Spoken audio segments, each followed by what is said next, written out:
नमस्कार दोस्तों, इस वीडियो में हिस्ट्री के प्राचीन इतिहास के प्रश्न कवर करने वाले। देखिए, हिस्ट्री का हम 3 टॉपिक में आप लोगों को वीडियो देंगे। सबसे पहले हम प्राचीन इतिहास करेंगे, उसके बाद मध्यकालीन, उसके बाद लास्ट में आपको आधुनिक इतिहास, यानी 3 पार्ट में इसको कवर करा दिया जाएगा। टोटल हिस्ट्री के क्वेश्चन जितने भी प्रीवियस क्वेश्चन 2015 से लेकर 2024 के बीच में आए हुए क्वेश्चन हैं, वो सारे कवर हो जाएंगे। जो आपके आने वाले एग्जाम है, एसएससी जीडी का, सीजीएल टीए 2 का, इसके अलावा एसएससी 2025 का एग्जाम होगा, या साथ के रेलवे के exam, NTPC group D, RPF constable, Delhi police constable, इन सभी हमको बहुत काम आने वाला है। क्योंकि स्टैटिक जीके का वीडियो मैंने बहुत आप लोगों को दे दिया है। लगभग 2-3-4 वीडियो मैंने स्टैटिक जीके दे दी है, लेकिन आपको सब्जेक्ट वाइज अभी तक प्रोवाइड नहीं किया गया है। इसलिए आप लोगों को ये सब्जेक्ट वाइज आप लोगों को पूरा तरह प्रोवाइड कराया जाएगा। इसमें हम हिस्ट्री कवर करने के बाद geography, polity, economics, physics, chemistry, biology, ये सभी टॉपिक कवर करने वाले हैं। और ये आपके एग्जाम से पहले हम ये सारे मैराथन वीडियो आपको प्रोवाइड करा देंगे। जो लोग नए हैं, चैनल को सब्सक्राइब जरूर कर लीजिएगा और वीडियो को लाइक कर दीजिएगा। ये सभी प्रश्न कवर कर लीजिएगा तो आपको मैं दावे के साथ कह सकता हूँ 10 से 12 नंबर आपका श्योर हो जाएगा। तो चलिए शुरू करते हैं। सबसे पहले हम प्राग ऐतिहासिक और सिंधु घाटी सभ्यता के प्रश्न देख लेते हैं। चलिए देखिए, सड़कों के दोनों ओर ढकी हुई नालियों का साक्ष्य पर कहाँ से प्राप्त हुआ था? हड़प्पा के नगर से प्राप्त हुआ था। घरों के बाहर पानी और कचरा मुख्य भूमिगत नाले में बहता था। हड़प्पा सभ्यता में बहता था। हड़प्पा के नगरों को 2 भागों में विभाजित किया गया था। दुर्ग और निचले नगर में विभाजित किया गया था। हड़प्पा सभ्यता में नगरों के ऊपरी भाग को वर्णित किया गया है। गढ़ यानी कि सीटाडेल के रूप में वर्णित किया गया है। हड़प्पा के नगर में अग्निवेदी के साक्ष्य मिला है। कालीबंगा और लोथल से अग्निवेदी के साक्ष्य मिला है। द ग्रेट बाथ, जिसे मोहनजोदड़ो यानी जलरोधी बनाया गया था, बिटुमेन प्राकृतिक टार की मोटी परत से बनाया गया, जिसे महान स्नानागार भी कहा जाता है। हड़प्पा सभ्यता का स्थल मोहनजोदड़ो के कहाँ स्थित है? सिंधु नदी के तट पर स्थित है। विशाल स्नानागार एक सार्वजनिक जल टैंक था जो स्थित है मोहनजोदड़ो में स्थित है। हड़प्पा एक सिंधु घाटी सभ्यता है जो स्थित है पाकिस्तान में स्थित है। सिंधु नदी घाटी सभ्यता को माना जाता है कांस्य युगीन माना जाता है। सिंधु घाटी सभ्यता को जाना जाता है हड़प्पा सभ्यता के नाम से जाना जाता है। हड़प्पा सभ्यता है रावी नदी के तट पर है। मेहरगढ़ बोलन दर्रे के पास कच्चे मैदान में स्थित है। बलूचिस्तान पाकिस्तान के समीप है। पुरातात्विक स्थल चिरांद बिहार के किस जिले में है? सारण जिले में है। पुरातात्विक स्थल हल्लूर स्थित है। हावेरी कर्नाटक में है। पुरातात्विक स्थल महगरा स्थित है। इलाहाबाद यूपी में है। हड़प्पा नगरों के पूर्वी भाग को क्या कहा जाता है? निचला नगर कहा जाता है। हड़प्पा सभ्यता की धातु जो वर्तमान राजस्थान और ओमान से प्राप्त होता था, तांबा प्राप्त होता था। सिंधु घाटी उत्खनन के समय भारतीय पुरातत्व सर्वेक्षण के महानिदेशक कौन थे? सर जॉन मार्शल थे। हड़प्पा सभ्यता संबंधित है, कांस्य युगीन से संबंधित है। मोंटगोमरी पाकिस्तान में हड़प्पा स्थलों की खोज किया गया था दयाराम साहनी के द्वारा 1921 में। सिंध प्रांत के लड़काना पाकिस्तान में मोहनजोदड़ो की खोज किया गया आर डी बनर्जी 1922 में किया गया था। लोथल गुजरात में स्थित एक पोतगाह जो खोजा गया था एस आर राव के द्वारा। हल का टेराकोटल मॉडल प्राप्त हुआ था बनवाली हरियाणा से प्राप्त हुआ। तो देखिए, हल से 2 प्रश्न बनते हैं। एक है जुते हुए खेत का परिमाण जो कालीबंगा से मिला था, लेकिन हल का टेराकोटा मॉडल जो है वो बनवाली हरियाणा से मिला था। गढ़ और विशाल स्नानागार स्थित है मोहनजोदड़ो में है। भारत का सबसे बड़ा हड़प्पा स्थल कहाँ है? राखीगढ़ी हरियाणा में है। दैमाबाद एक प्रागैतिहासिक स्थल है, कहाँ है? महाराष्ट्र में है। पशुपालन का साक्ष्य उपलब्ध कराने वाला प्रागैतिहासिक स्थल महगरा कहाँ स्थित है? उत्तर प्रदेश में स्थित है। कोलडीवा एक पुरातात्विक स्थल है जो स्थित है उत्तर प्रदेश में है। बुर्ज होम और गुफ कराल नवपाषाण कालीन स्थल स्थित है कश्मीर में स्थित है। सिंधु घाटी सभ्यता का स्थल आलमगीरपुर कहाँ है? मेरठ उत्तर प्रदेश में है। विशाल स्नानागार कांसे की नर्तकी और पशुपति महादेव के मुहर प्राप्त हुआ था मोहनजोदड़ो से प्राप्त हुआ था। मोहनजोदड़ो और हड़प्पा के खंडरों से पता चलता है कि वे भव्य और सुनियोजित व्यापारिक शहर था। हड़प्पा के मुहर पर लगाए गए सबसे लंबे शिलालेख में है 26 चिन्ह है। सिंधु घाटी की बेलनाकार मुहर पर पशु आकृतियां पाया गया था। कुबर वाले बैल की पाया गया था। हड़प्पा सभ्यता की पहली खगोलीय वेधशाला पाया गया था धोलावीरा गुजरात में पाया गया था। भारत में पूरा पाषाण काल के दौरान शुतुरमुर्ग के अंडे के छिलके बड़ी मात्रा में पाया गया था। पाटन महाराष्ट्र में पाया गया था। लौह युग का नाम औजारों और हथियारों के लिए लौह पदार्थ का अपनाने के लिए रखा गया है, क्योंकि इसने प्रतिस्थापित कर दिया, कांसे को प्रतिस्थापित कर दिया। लोथल में जल निकासी प्रणाली के लिए नालियां बनाया गया था, पकी हुई ईंट से बनाया गया था। बंदरगाह एवं गोदीबारा एकल दुर्ग चावल की भूसी शतरंज खेल कहाँ पाया गया था? लोथल में पाया गया था। सबसे पहले मिट्टी के बर्तन का पता लगाया गया नवपाषाण काल में पता लगाया गया। पाषाण युग का प्रथम एवं सबसे लंबा काल था पूरा पाषाण काल था। मानव ने पत्थर के औजार बनाए पूरा पाषाण काल में। पाषाण युग के पूरा पाषाण और नवपाषाण काल के मध्य का काल मध्य पाषाण काल कहा जाता है। हैंड एक्स कुल्हाड़ी और चॉपर और क्लीवर उपकरण थे पूरा पाषाण काल के उपकरण थे। नवपाषाण युग को जाना जाता है नियोलिथिक युग के नाम से जाना जाता है। हड्डियों से बने औजार मिला है बुर्जहोम और चिरांद से मिला है। बुर्जहोम चिरांद और मेहरगढ़ स्थल स्थित है। नवपाषाण काल स्थित है। नवपाषाण कालीन स्थल चिरांद कहाँ है? बिहार में स्थित है। बुर्जहोम स्थित है यह जम्मू कश्मीर में स्थित है। धौलावीरा स्थित है गुजरात में। धौलावीरा की खोज 1968 में किया गया जेपी जोशी ने। हड़प्पा सभ्यता की पहली खगोलीय वेधशाला स्थित है धौलावीरा में। धौलावीरा स्थित है लूनी नदी के तट पर है। जल संचयन प्रणाली जलशयन बांध और तटबंध पाया गया था धौलावीरा में। भूमिगत जल निकासी व्यवस्था में व्यवस्थित नगर नियोजन के साक्ष्य पाया गया था सिंधु घाटी सभ्यता से। सिंधु घाटी सभ्यता था एक कांस्य युगीन सभ्यता था। अनुष्ठानों के लिए प्रयुक्त विशाल स्नानागार खोजा गया मोहनजोदड़ो में खोजा गया। भारत में महापाषाण कब्रें बनाने का प्रथा शुरू हुआ था 3000 वर्ष पूर्व। नीलाशकल हनम सागर और जूना पानी हीरे बिनाकल है महापाषाण स्थल है। मेहरगढ़ स्थित है बलूचिस्तान में स्थित है। 1974 में मेहरगढ़ की खोज किया गया था जीन फ्रांकोइस जारिगो के द्वारा। हुंसगी एक पुरापाषाण स्थल स्थित है यादगीर कर्नाटक में है। मोहनजोदड़ो का संबंध है सिंधु घाटी सभ्यता से। मोहनजोदड़ो की खुदाई आर डी बनर्जी द्वारा किया गया था 1922 में। मेहरगढ़ में कपास संभवतः उगाया जाता था 7000 वर्ष पूर्व। हड़प्पा नगर विद्यमान था सिंधु घाटी सभ्यता में। कच्छ के रण खादिर बेट द्वीप पर एक हड़प्पा नगर स्थित है धौलावीरा है। भीमबेटका एक पूरा पाषाण कालीन स्थल स्थित है मध्य प्रदेश में। हड़प्पा नगर जोगना खेरा स्थित है कुरुक्षेत्र हरियाणा में। भारत में शुतुरमुर्ग पाया जाता था पूरा पाषाण काल में। जेडाइट पत्थर पाया गया था दाओजली हेडिंग के स्थल में।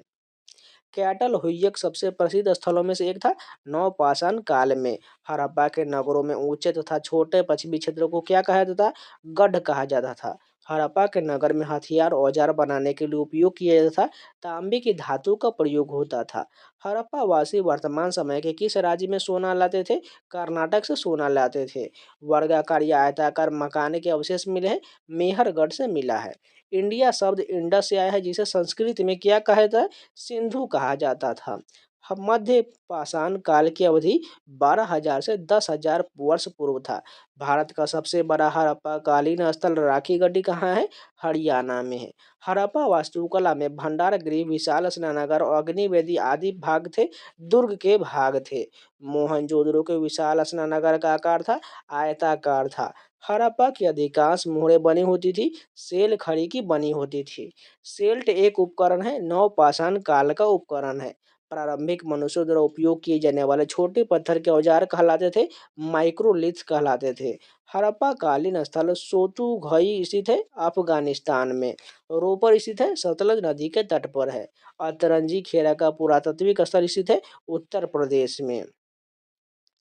पंजाब में स्थित सिंधु घाटी सभ्यता का स्थल है रोपर है। सिंधु घाटी काल के दौरान शिल्प उत्पादन के लिए सेल प्राप्त किए गए थे नागेश्वरम से प्राप्त किए गए थे। पत्थर की बने हुए नृत्य करते हुए पुरुष की मूर्ति नटराज पाया गया हड़प्पा से पाया गया। उरुक एक प्राचीन स्थल है मेसोपोटामिया का है। R E M व्हीलर ने हड़प्पा की खुदाई का कार्य किया था 1946 में। 1944 में भारतीय पुरातत्व सर्वेक्षण के महानिदेशक कौन थे? R E M व्हीलर थे। हड़प्पा सभ्यता के मोहरों पर अक्सर देखा जाने वाला पशु कौन था? बैल था। हड़प्पा सभ्यता का चनहुद्रो शहर लगभग पूरी तरह से समर्पित था शिल्प उत्पादन के लिए। पूरा पाषाण काल, मध्य पाषाण काल और नवपाषाण काल कालानुक्रम कौन सा हो जाएगा? पूर्व ऐतिहासिक काल के हो जाएगा। जर्मन और इतालवी पुरातत्वविदों की एक टीम ने मोहनजोदड़ो में सतह की खोज शुरू किया था 1980 में। हड़प्पा सभ्यता में मोती बनाने के लिए प्रयुक्त पदार्थ था कार्लेनियन पत्थर था। सुरकोटदा का पुरातात्विक स्थल स्थित है गुजरात में। हड़प्पा सभ्यता की खोज वर्ष 1920-21 में किया गया था, जो स्थित है रावी नदी के तट पर। मनुष्यों द्वारा प्रयोग की जाने वाली पहली धातु कौन था? तांबा था। सिंधु घाटी सभ्यता का वह स्थल जहाँ से जलाशय के साक्ष्य मिला है, धौलावीरा से मिला है। सिंधु घाटी सभ्यता के लोग पूजा करते थे, पशुपति की पूजा करते थे। कोलडीहवा नवपाषाण कालीन स्थल है उत्तर प्रदेश में। हड़प्पा कालीन शहर जो 3 भागों में ऊपरी, मध्य और निचले भागों में विभाजित किया गया था धौलावीरा में। हड़प्पा सभ्यता की कांस्य मूर्तियां बनाया जाता था लॉस्ट वैक्स कास्टिंग विधि के द्वारा। पूरा पाषाण युग को विभाजित किया गया है, 3 चरण में विभाजित किया गया है। हड़प्पा का वह स्थल जिसमें जल के रिसाव को रोकने के लिए बिटुमेन की पतली परत लगी होती थी विशाल स्नानागार में। सीटाडेल और निचला शहर शब्द संबंधित है हड़प्पा सभ्यता से। हड़प्पा स्थल में एक टेराकोटा हल पाया गया है जो वर्तमान में स्थित है बनवाली हरियाणा में। हड़प्पा स्थल में बंदरगाह जैसी संरचना पाया गया है लोथल में। पुजारी राजा की प्रतिमा पाया गया है मोहनजोदड़ो में। जूते हुए खेत का साक्ष्य मिला है कालीबंगा से। मोहनजोदड़ो में पाई गई नृत्यांगना जिसे डांसिंग गर्ल बनी थी, कांसे की बनी हुई थी। हड़प्पा लिपि के 10 बड़े आकार के चिन्हों वाला एक शिलालेख पाया गया था धौलावीरा में। किस हड़प्पा स्थल से हल रेखा यानी होरो के निशान पाया गया था? कालीबंगा से पाया गया था। किस हड़प्पा शहर को 3 भागों में विभाजित किया गया था जिसका प्रत्येक भाग विशाल पत्थर की दीवारों से घिरा हुआ था? धौलावीरा था। मोहनजोदड़ो के महान स्नानागार को जलरोधी बनाया गया था प्राकृतिक टार की परत से। प्राचीन हड़प्पा कालीन स्थल लोथल वर्तमान में किस भारतीय राज्य में स्थित है? गुजरात में। लोथल स्थल पर हड़प्पा सभ्यता के अवशेषों की खोज किया गया SR राव के द्वारा। भूतल पर खोदे गए गड्ढों वाले घर जिसमें नीचे जाने के लिए सीढ़ियां पाया गया था, कहाँ था? बुर्ज होम जम्मू कश्मीर में। खिरसारा, बालाकोट, लोथल बंदरगाह शहर थे सिंधु घाटी सभ्यता के। सिंधु घाटी सभ्यता के घरों में आमतौर पर कमरे आसपास बने होते थे, आंगन के आसपास बने होते थे। टाइग्रिस यूफ्रेटस घाटी की मेसोपोटामिया के लोग सिंधु घाटी सभ्यता को कहते थे मेलुहा कहते थे। भारतीय पुरातत्व के जनक है अलेक्जेंडर कनिंघम। अलेक्जेंडर कनिंघम भारतीय पुरातत्व सर्वेक्षण ASI के महानिदेशक बने थे, 1861 में बने थे। हड़प्पा संस्कृति की अग्नि वेदियां पाया गया था कालीबंगन और लोथल में। दैमाबाद नामक स्तंभ पाषाण स्थल सांस्कृतिक स्थल स्थित है महाराष्ट्र में।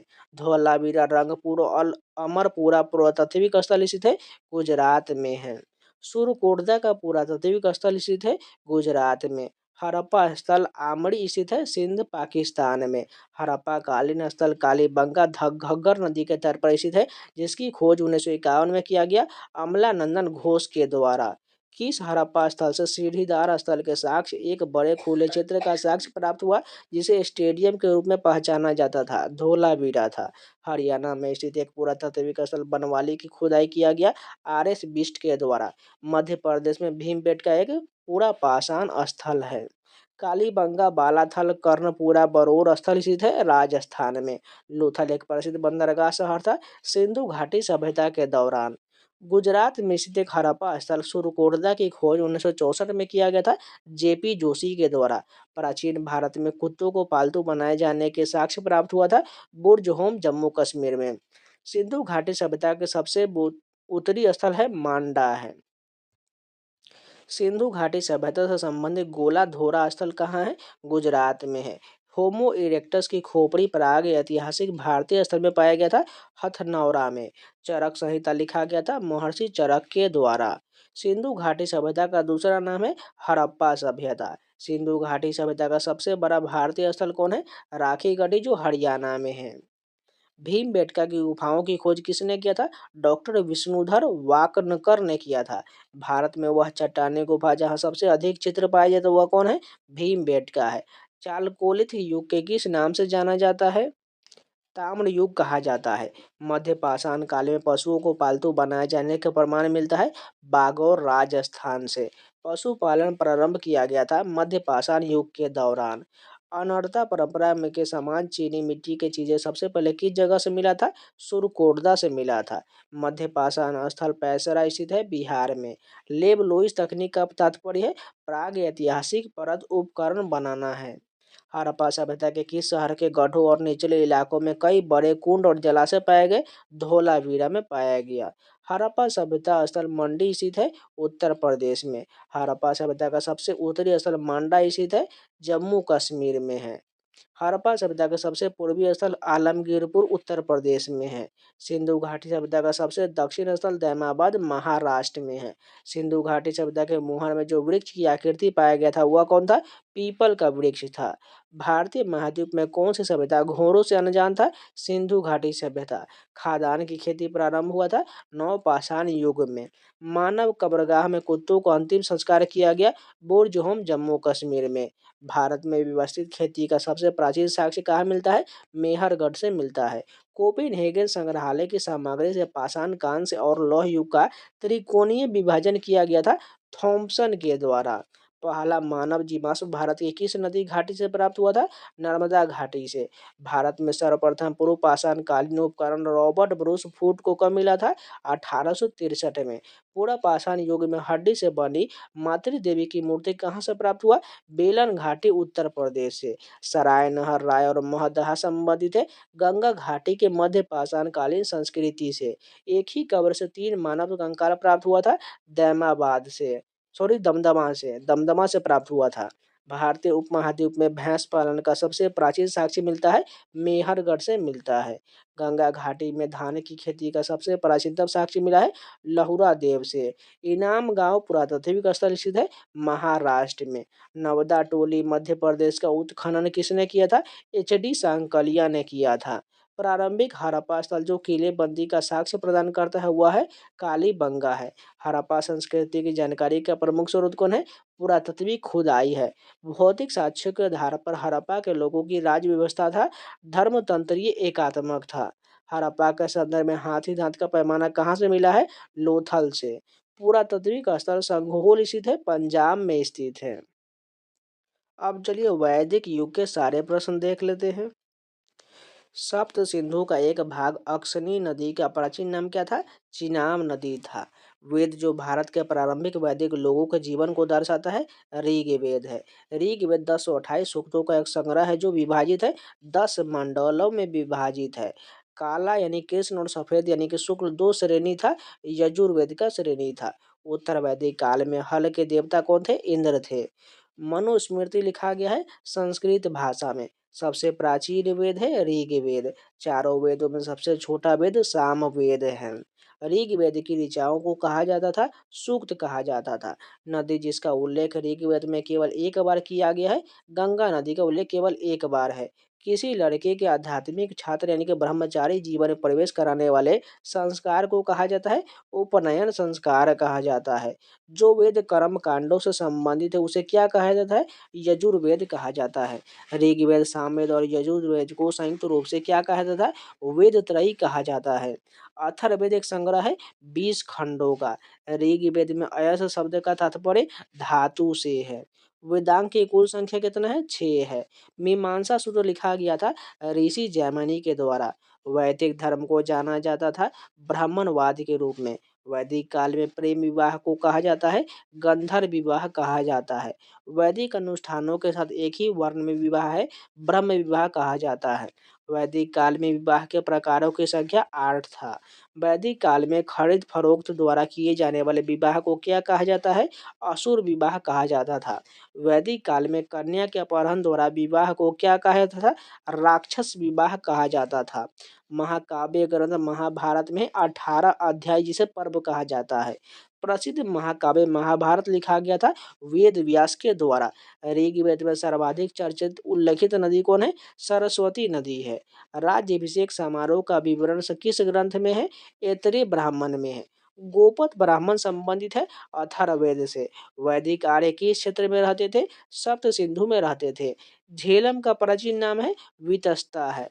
प्रारंभिक वैदिक काल में एक धनवान व्यक्ति को क्या कहा जाता था? गोमत कहा जाता था। दस राग का युद्ध का उल्लेख मिलता है ऋग्वेद में। उत्तर वैदिक काल में कौन सा वर्ण मुख्य रूप से खेती, पशुपालन और व्यापार में लगा हुआ था?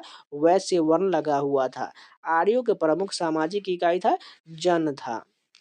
दुष्ट आत्मा और बीमारियों से बचने के लिए जादू टोना और मंत्र शामिल है अथर्ववेद में। पूर्व मीमांसा दर्शन शास्त्र संप्रदाय की स्थापना किया गया था जैमिनी के द्वारा। भारत वंश का उल्लेख सर्वप्रथम मिलता है ऋग्वेद में। ब्रह्मचर्य, गृहस्थ, वानप्रस्थ और संन्यास चार आश्रम है जिन्हें मान्यता प्राप्त है ब्राह्मणों के द्वारा। संस्कृत उन भाषाओं के परिवार का एक भाग है जिन्हें कहा जाता है इंडो यूरोपीय कहा जाता है। व्यास नदी का प्राचीन नाम विपाशा है। भारतीय साहित्य में वेद है चार है। सबसे प्राचीन वेद जिसमें 10 मंडल है ऋग्वेद में है। आर्य ग्रंथ की भाषा था संस्कृत था। हस्तिनापुर का लौह उपकरण स्थल पाया गया था उत्तर प्रदेश में। ऋग्वैदिक अथवा प्रारंभिक वैदिक काल के अनुसार नदी देवी थी सिंधु थी। ऋग्वेद की एक ऋचा जिसे ऋषि विश्वामित्र और किन नदियों के बीच संवाद प्रस्तुत करता है? व्यास और सतलज करता है। अत्रि, भारद्वाज, गौतम, कश्यप, भृगु, वशिष्ठ और विश्वामित्र है। 7 गोत्र हैं। लोगों की रक्षा करना और न्याय दिलाना जिम्मेदारी है क्षत्रिय का। ब्राह्मण, क्षत्रिय, वैश्य और शूद्र थे। 4 वर्ण थे। संगीत से संबंधित वेद है सामवेद है। जलमग्न पृथ्वी को बचाने के लिए भगवान विष्णु ने अवतार लिया था। वराह का अवतार लिए थे। हिंदू भगवान विष्णु के 10 अवतारों में से तीसरा अवतार कौन है? वराह अवतार है। रामायण के अनुसार रत्नाकर का दूसरा नाम था वाल्मीकि था। वैदिक ऋचाओं का संग्रह कहा जाता है संहिता को कहा जाता है। पुरुष सूक्त एक ऋचा है ऋग्वेद का। शिक्षा, कल्प, व्याकरण, निरुक्त, छंद और ज्योतिष है वेदांग है। उपनिषद में उप शब्द का अर्थ होता है निकटता होता है। सबसे प्राचीन उपनिषद है बृहदारण्यक है। ऐतरेय उपनिषद किस वेद के ऐतरेय आरण्यक के अंतर्गत दूसरी आरण्यक के चौथे, पांचवें और छठे अध्याय से संबंधित है? ऋग्वेद से संबंधित है। उपनिषद ब्राह्मण और आरण्यक भाग है वैदिक साहित्य के। ऋग्वेद में 10 अध्याय हैं जिन्हें मंडल कहा जाता है, जिनमें शामिल है 1028 सूक्त है। हिंदू धर्म में भगवान ब्रह्मा को माना जाता है सृष्टिकर्ता माना जाता है। प्रारंभिक हिंदू दर्शन द्वारा निर्धारित जीवन के चरणों की संख्या 4 है। ऋग्वेद की ऋचाओं को कहा जाता है सूक्त कहा जाता है। ब्राह्मण के पालन करता एवं संरक्षक माने जाने वाले भगवान है भगवान विष्णु है। संगीत की पुस्तक मंत्रों का वेद यह कहाँ तक कि संगीत का युग भी कहा जाता है साम वेद को कहा जाता है। यज्ञीय मंत्रों के वेद को कहा जाता है यजुर्वेद कहा जाता है। यजुर्वेद को 2 भागों में वर्गीकृत किया गया है कृष्ण और शुक्ल में। वैदिक देवता बृहस्पति आते हैं पृथ्वी विष्ठान की श्रेणी में। सबसे बड़ा प्राचीन भारतीय महाकाव्य है महाभारत है। वैदिक ग्रंथों के अनुसार संग्रहित्रियों का कार्य था कोषाध्यक्ष और खजांची का। वेंकटेश्वर जिन्हें वेंकट चलपति, श्रीनिवास और बालाजी के नाम से भी जाना जाता था हिंदू देवता का एक रूप है विष्णु का। हिंदू धर्म में अर्थ, काम, धर्म और मोक्ष 4 है पुरुषार्थ है। बृहदारण्यक, मुंडक और तैत्तिरीय उदाहरण है उपनिषदों के उदाहरण है। पुरातत्ववेत्ता बीबी लाल ने मेरठ जिले में स्थित हस्तिनापुर में उत्खनन किया था 1951-52 में। धनुर्वेद यजुर्वेद का उपवेद है जिसका संबंध है युद्ध कला से। भारत में वैदिक काल का समय था 1500 से 500 ईसा पूर्व तक। जटिल शब्दों की व्याख्या और अर्थ के लिए जाना जाने वाला वेदांग है निरुक्त है। चिकित्सा पद्धति का वर्णन किया गया है अथर्ववेद में। भारत के राष्ट्रीय प्रतीक में देवनागरी लिपि में अंकित सत्यमेव जयते लिया गया है मुंडक उपनिषद से लिया गया है। महाभारत के अनुसार भीम और हिडिंबा का पौत्र था बर्बरीक था। महाभारत का मूल नाम क्या है? जय संहिता है। नचिकेता नाम के एक युवा लड़के और यम देवता के बीच संवाद का उल्लेख किया गया है कठोपनिषद में। महाभारत में संजय को वरदान मिला था दिव्य दृष्टि का। संजय ने महाभारत का पूरा वृत्तांत बताया था अंधे राजा धृतराष्ट्र को। वैदिक काल में राजा के लिए धार्मिक अनुष्ठान संपन्न कराया जाता था पुरोहित के द्वारा। वैदिक युग में तक्षण शब्द का प्रयोग किया जाता था बढ़ाई के लिए। वह यज्ञ जिसमें एक घोड़े को स्वतंत्र रूप से घूमने के लिए छोड़ दिया जाता था और प्राचीन भारत में राजा के लोगों द्वारा उसकी रक्षा किया जाता था अश्वमेध यज्ञ में। वह देवता जिसे ऋग्वेद में कीलों को तोड़ने वाला कहा गया है, इंद्र को कहा गया है। ऋग्वेद का वह सूक्त जिसका प्रयोग प्राचीन भारत के ब्राह्मणों द्वारा वर्ण व्यवस्था को उचित ठहराने के लिए किया जाता था, पुरुष सूक्त कहा जाता है। ऋग्वेद संबंधित है स्तुति स्रोत के ज्ञान से, यजुर्वेद संबंधित है यज्ञ सूत्रों के ज्ञान से, सामवेद संबंधित है धुन और मंत्रों के ज्ञान से, अथर्ववेद संबंधित है जादुई सूत्रों के ज्ञान से। प्रारंभिक वैदिक काल के दौरान पूजे जाने वाले देवता थे इंद्र, वरुण, अग्नि और सूर्य थे। नए शासकों द्वारा क्षत्रिय के रूप में अपने पुनर्जन्म को प्रदर्शित करने के लिए किए जाने वाला अनुष्ठान को कहा जाता है हिरण्य गर्भ यानी कि स्वर्ण गर्भ कहा जाता है। वैदिक काल के चतुराश्रम के अनुसार पारिवारिक जीवन काल से संबंधित शब्द था गृहस्थ था। आयुर्वेद उपवेद है ऋग्वेद का, यजुर्वेद का उपवेद धनुर्वेद है, इसका संबंध है युद्ध की कला से। गंधर्व वेद नृत्य और संगीत से संबंधित है जो उपवेद है सामवेद का। शिल्प वेद वास्तुकला से संबंधित है जो उपवेद है अथर्ववेद का। हिंदू दर्शन के सांख्य विद्यालय के संस्थापक थे वैदिक ऋषि कपिल थे। ऋग्वेद को विभाजित किया गया है 10 मंडलों में। ऋग्वेद में गायत्री मंत्र लिया गया है मंडल 3 से। संस्कृत भाषा में व्याकरण की रचना करने वाले विद्वान थे पाणिनि थे। सुश्रुत को कहा जाता है शल्य चिकित्सा यानी सर्जरी के जनक कहा जाता है। वैदिक भारत में अश्वमेध अनुष्ठान से जुड़ा पशु कौन था? घोड़ा था। सामवेद को भारतीय प्रमुख स्रोतों में से एक माना जाता है संगीत एवं कला का। छंदों की रचना प्राचीन ग्रंथ है सामवेद में किया गया है। अष्टांगिक मार्ग जिसे 8 प्रकार के पद के दर्शन को प्रतिपादित किया गया है गौतम बुद्ध ने। शल्य चिकित्सा यानी सर्जरी पर आधारित प्राचीन ग्रंथ है सुश्रुत संहिता है। आदि पर्व 18 पुस्तकों में से प्रथम है महाभारत का।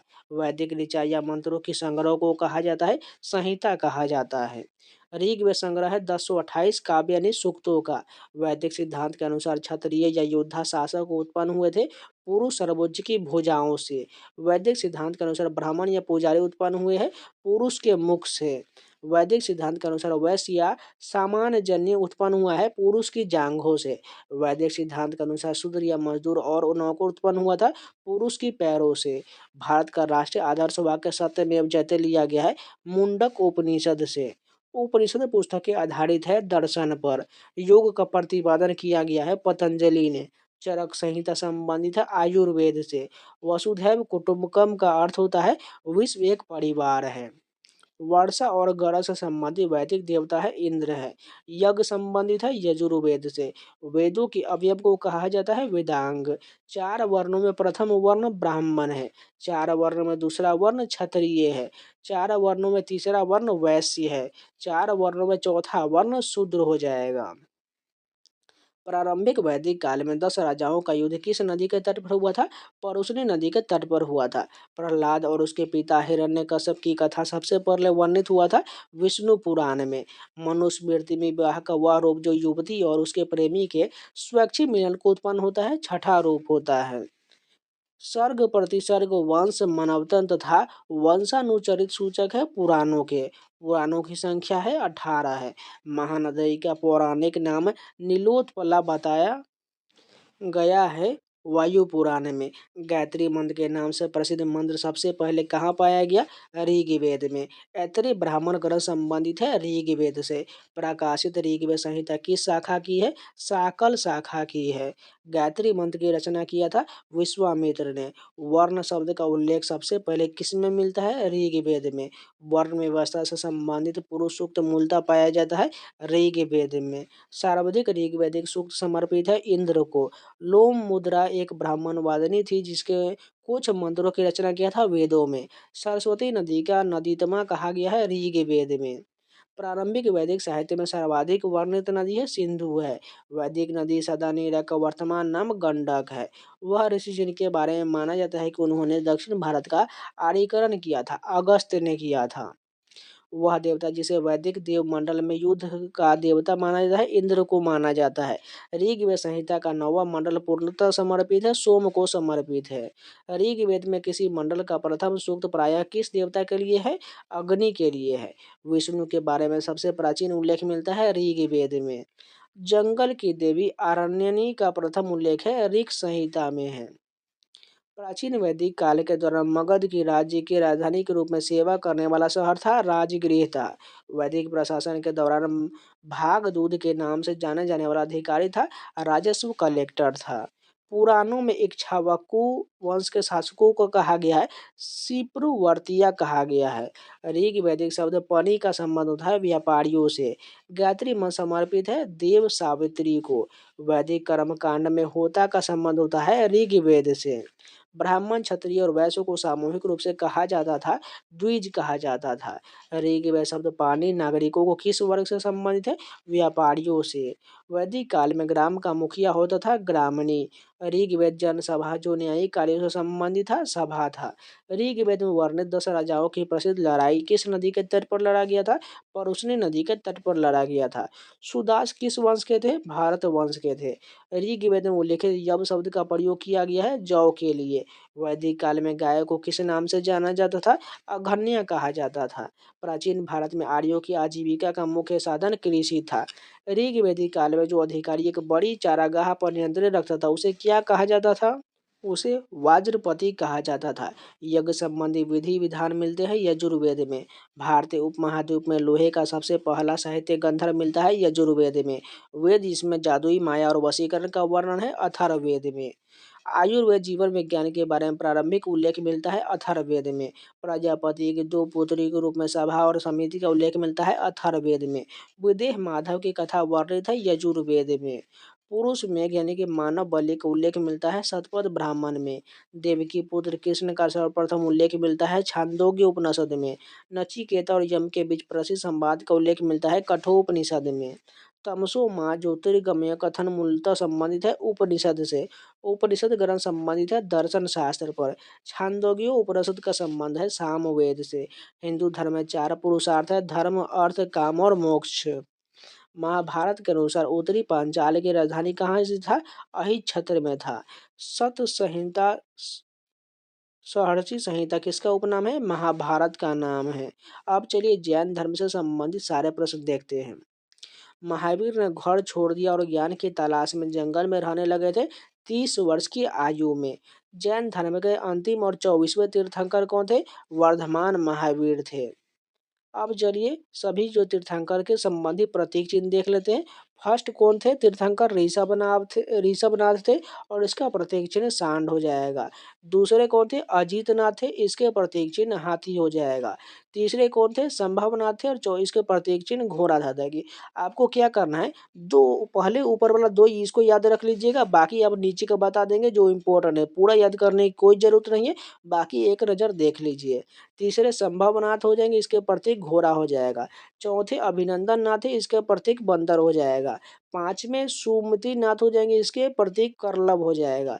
छठे पद्मा प्रभा हो जाएंगे, इसके प्रतीक लाल कमल हो जाएगा। सातवें सुपार्श्वनाथ थे, इसके प्रतीक स्वास्तिक हो जाएगा। आठवें चंद्रप्रभा थे, इसके जो है प्रतीक वर्धमान चांद हो जाएगा। 9वें नंबर के पुष्पदंत, इसका प्रतीक डॉल्फिन था। 10 नंबर का शीतलनाथ है, इसके प्रतीक कल्प वृक्ष हो जाएगा। 11वें नंबर के श्रेयांसनाथ थे, इसका प्रतीक गरुड़ हो जाएगा। 12वें नंबर के वासु पूज्य थे, इसके प्रतीक भैंस है। 13वें नंबर के विमलनाथ थे, इसका प्रतीक सुअर हो जाएगा।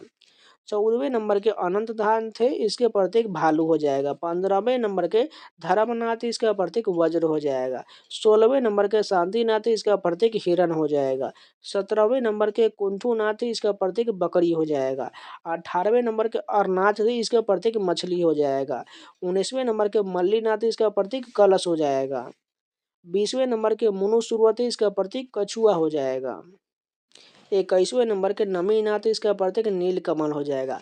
22वें नंबर के नेमिनाथ, इसका प्रतीक शंख हो जाएगा। 23वें नंबर के पार्श्वनाथ हो जाएंगे, इसका प्रतीक चिन्ह सांप हो जाएगा। इंपॉर्टेंट है, याद रखिएगा। 24वें नंबर के जो महावीर हो जाएंगे, इसका प्रतीक शेर हो जाएगा। इंपॉर्टेंट है, ये दोनों को याद रखिएगा। जैन धर्म के प्रथम तीर्थंकर कौन थे? ऋषभ देव थे। वर्धमान महावीर का जन्म 6ठी शताब्दी ईसा पूर्व में हुआ था कुंडग्राम वैशाली बिहार में। वर्धमान महावीर का संबंधित है इक्ष्वाकु वंश से। प्रथम जैन तीर्थंकर ऋषभनाथ का जन्म हुआ था अयोध्या में। पडक्कल में जैन मंदिर का निर्माण किया गया था राष्ट्रकूट राजाओं के द्वारा। जैनियों के अंतिम तीर्थंकर कौन थे? वर्धमान महावीर थे। महावीर घर छोड़कर जंगल में रहने चले गए थे 30 वर्ष की आयु में। भगवान महावीर को मोक्ष की प्राप्ति हुआ था पावापुरी में। प्रथम और चतुर्थ जैन तीर्थंकर का जन्म स्थान था अयोध्या में था। जैन धर्म में जैन शब्द की उत्पत्ति संस्कृत शब्द जीन से हुआ है, जिसका अर्थ होता है विजेता। जैन धर्म से संबंधित जल मंदिर का निर्माण करवाया था राजा नंदीवर्धन ने। दिगंबर संप्रदाय संबंधित है जैन धर्म से। जैन धर्म में अहिंसा का वर्णन करने वाला आगम था सूत्र था। जैन धर्म के 24वें तीर्थंकर वर्धमान महावीर थे। स्वामी महावीर का जन्म हुआ था कोंडाग्राम वैशाली में। महावीर और उनके अनुयायियों की शिक्षाएं लगभग 15 वर्ष पूर्व लिखा गया था वल्लभी गुजरात में। जैन धर्म के प्रथम तीर्थंकर थे ऋषभ देव थे। नवकार मंत्र सार्वभौमिक प्रार्थना है जैनियों का है। जब कोई तीर्थंकर नश्वर शरीर त्यागता है तो उसे कहा जाता है निर्वाण कहा जाता है। जैन धर्म में कुल तीर्थंकर 24 था। कन्नड़ में जैन मठावासी प्रतिष्ठानों को कहा जाता है बसदी कहा जाता है। सम्यक आस्था, सम्यक दर्शन, सम्यक ज्ञान यानी कि सम्यक कर जैन धर्म के ये त्रिरत्न हैं। जैन धर्म के 24वें तीर्थंकर वर्धमान महावीर थे।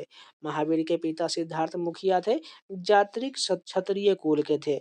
जैन धर्म के 24वें और अंतिम तीर्थंकर वर्धमान महावीर का जन्म 6ठी शताब्दी ईसा पूर्व में बिहार के वैशाली में हुआ था।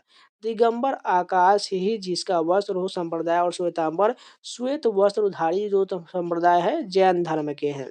जैन धर्म के 23वें तीर्थंकर पार्श्वनाथ थे। जैन संस्थाओं को सौंपी गई भूमिका का वर्णन चोल शिलालेखों में किया गया है पलिछंदम के रूप में। जैन विद्वान ने मोरुतुंगा ने प्रबंध चिंतामणि का संकलन किया था 1304 ईस्वी में। कल्पसूत्र एक जैन ग्रंथ है जिसमें जैन तीर्थंकरों की जीवनी है, विशेष रूप से पार्श्वनाथ और महावीर की। त्रिरत्न दिए गए हैं महावीर के द्वारा। सम्यक दर्शन, सम्यक ज्ञान और सम्यक चरित्र त्रिरत्न है जैन धर्म का त्रिरत्न है। जैन गुरु या शिक्षक को कहा जाता था तीर्थंकर। अग्नि मंदिर पूजा स्थल है पारसियों के लिए। श्रवण बेलगोला स्थित है कर्नाटक में। जैन धर्म के प्रथम तीर्थंकर ऋषभनाथ थे। हथेली पर चक्र के साथ हाथ अहिंसा का प्रतीक है जैन धर्म का। महावीर का प्रतीक था सिंह था। जैन तीर्थंकर पार्श्वनाथ का संबंध था वाराणसी से। पार्श्वनाथ की शिक्षाएं संग्रहित रूप से जानी जाती है चार्तुयाम के नाम से। अनुव्रत सिद्धांत का प्रतिपादन किया गया था जैन धर्म के द्वारा। जियो और जीनो दो का नारा दिया गया महावीर स्वामी ने। प्राचीन भारत में एक जैन साधु का जीवन कितनी प्रतिज्ञाओं से अनुशासित था? 5 से था। जैन धर्म में पूर्ण ज्ञान के लिए शब्द है जीन है। स्यादवाद सिद्धांत है जैन धर्म का। जैन धर्म में कर्म परमाणुओं के पूर्ण विनाश को इंगित करने की अवस्था को कहा गया है निर्जरा कहा गया है। समाधि मरण संबंधित है जैन दर्शन से। जैन धर्म में उपवास द्वारा प्राण त्याग को कहा जाता था संलेखना कहा जाता था। श्रवण बेलगोला स्थित है कर्नाटक में। जैन कल्पसूत्र की रचना किया गया था भद्रबाहु ने। प्रारंभिक जैन धर्म का इतिहास मिलता है कल्पसूत्र में। पूर्व धार्मिक ग्रंथ है जैनों का। वह स्थान जहाँ अंततः जैन ग्रंथों का संकलन हुआ है वल्लभी में हुआ है। प्रारंभिक जैन महाकाव्य लिखे गए थे अर्धमागधी भाषा में। जैन आगम लिखे गए थे प्राकृत भाषा में। कुर्चक एक संप्रदाय था जैन धर्म का।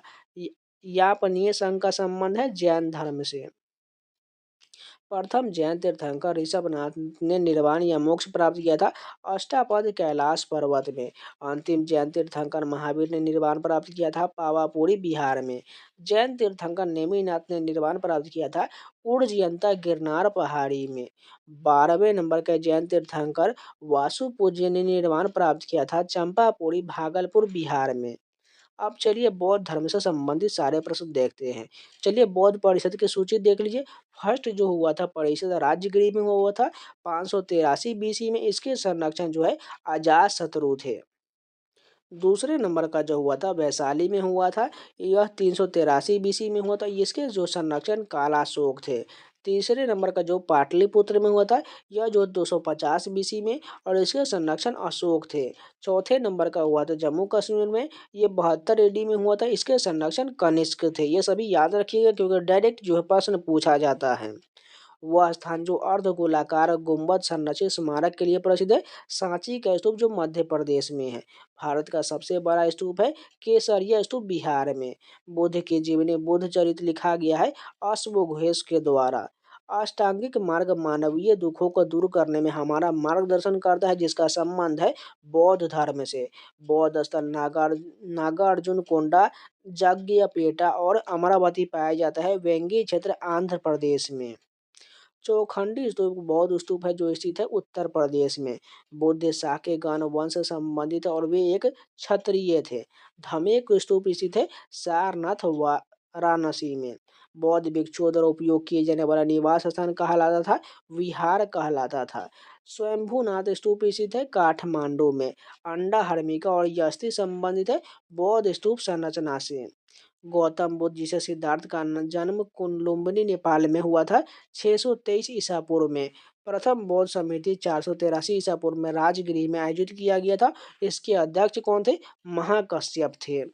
द्वितीय बौद्ध परिषद जो है 383 ईसा पूर्व में वैशाली में आयोजित किया गया। इसकी अध्यक्षता साबक मीर ने किया था। तीसरी बौद्ध समिति 250 ईसा पूर्व में पाटलिपुत्र में आयोजित किया गया था। इसकी अध्यक्षता मोगलीपुत्तिस ने किया था। चौथी बौद्ध समिति 72 ईसा पूर्व में कुंडलवन कश्मीर में आयोजित किया गया। इसकी अध्यक्षता वसुमित्र ने किया था। तीसरी बौद्ध समिति आयोजित किया गया था सम्राट अशोक के शासनकाल के दौरान। गौतम बुद्ध ने ध्यान की तकनीक और उपनिषदों की शिक्षा सीखा है आलार कलाम से। गौतम बुद्ध की माता का नाम क्या था? माया था। बौद्ध धर्म में महायान का तात्पर्य है महान वाहन से।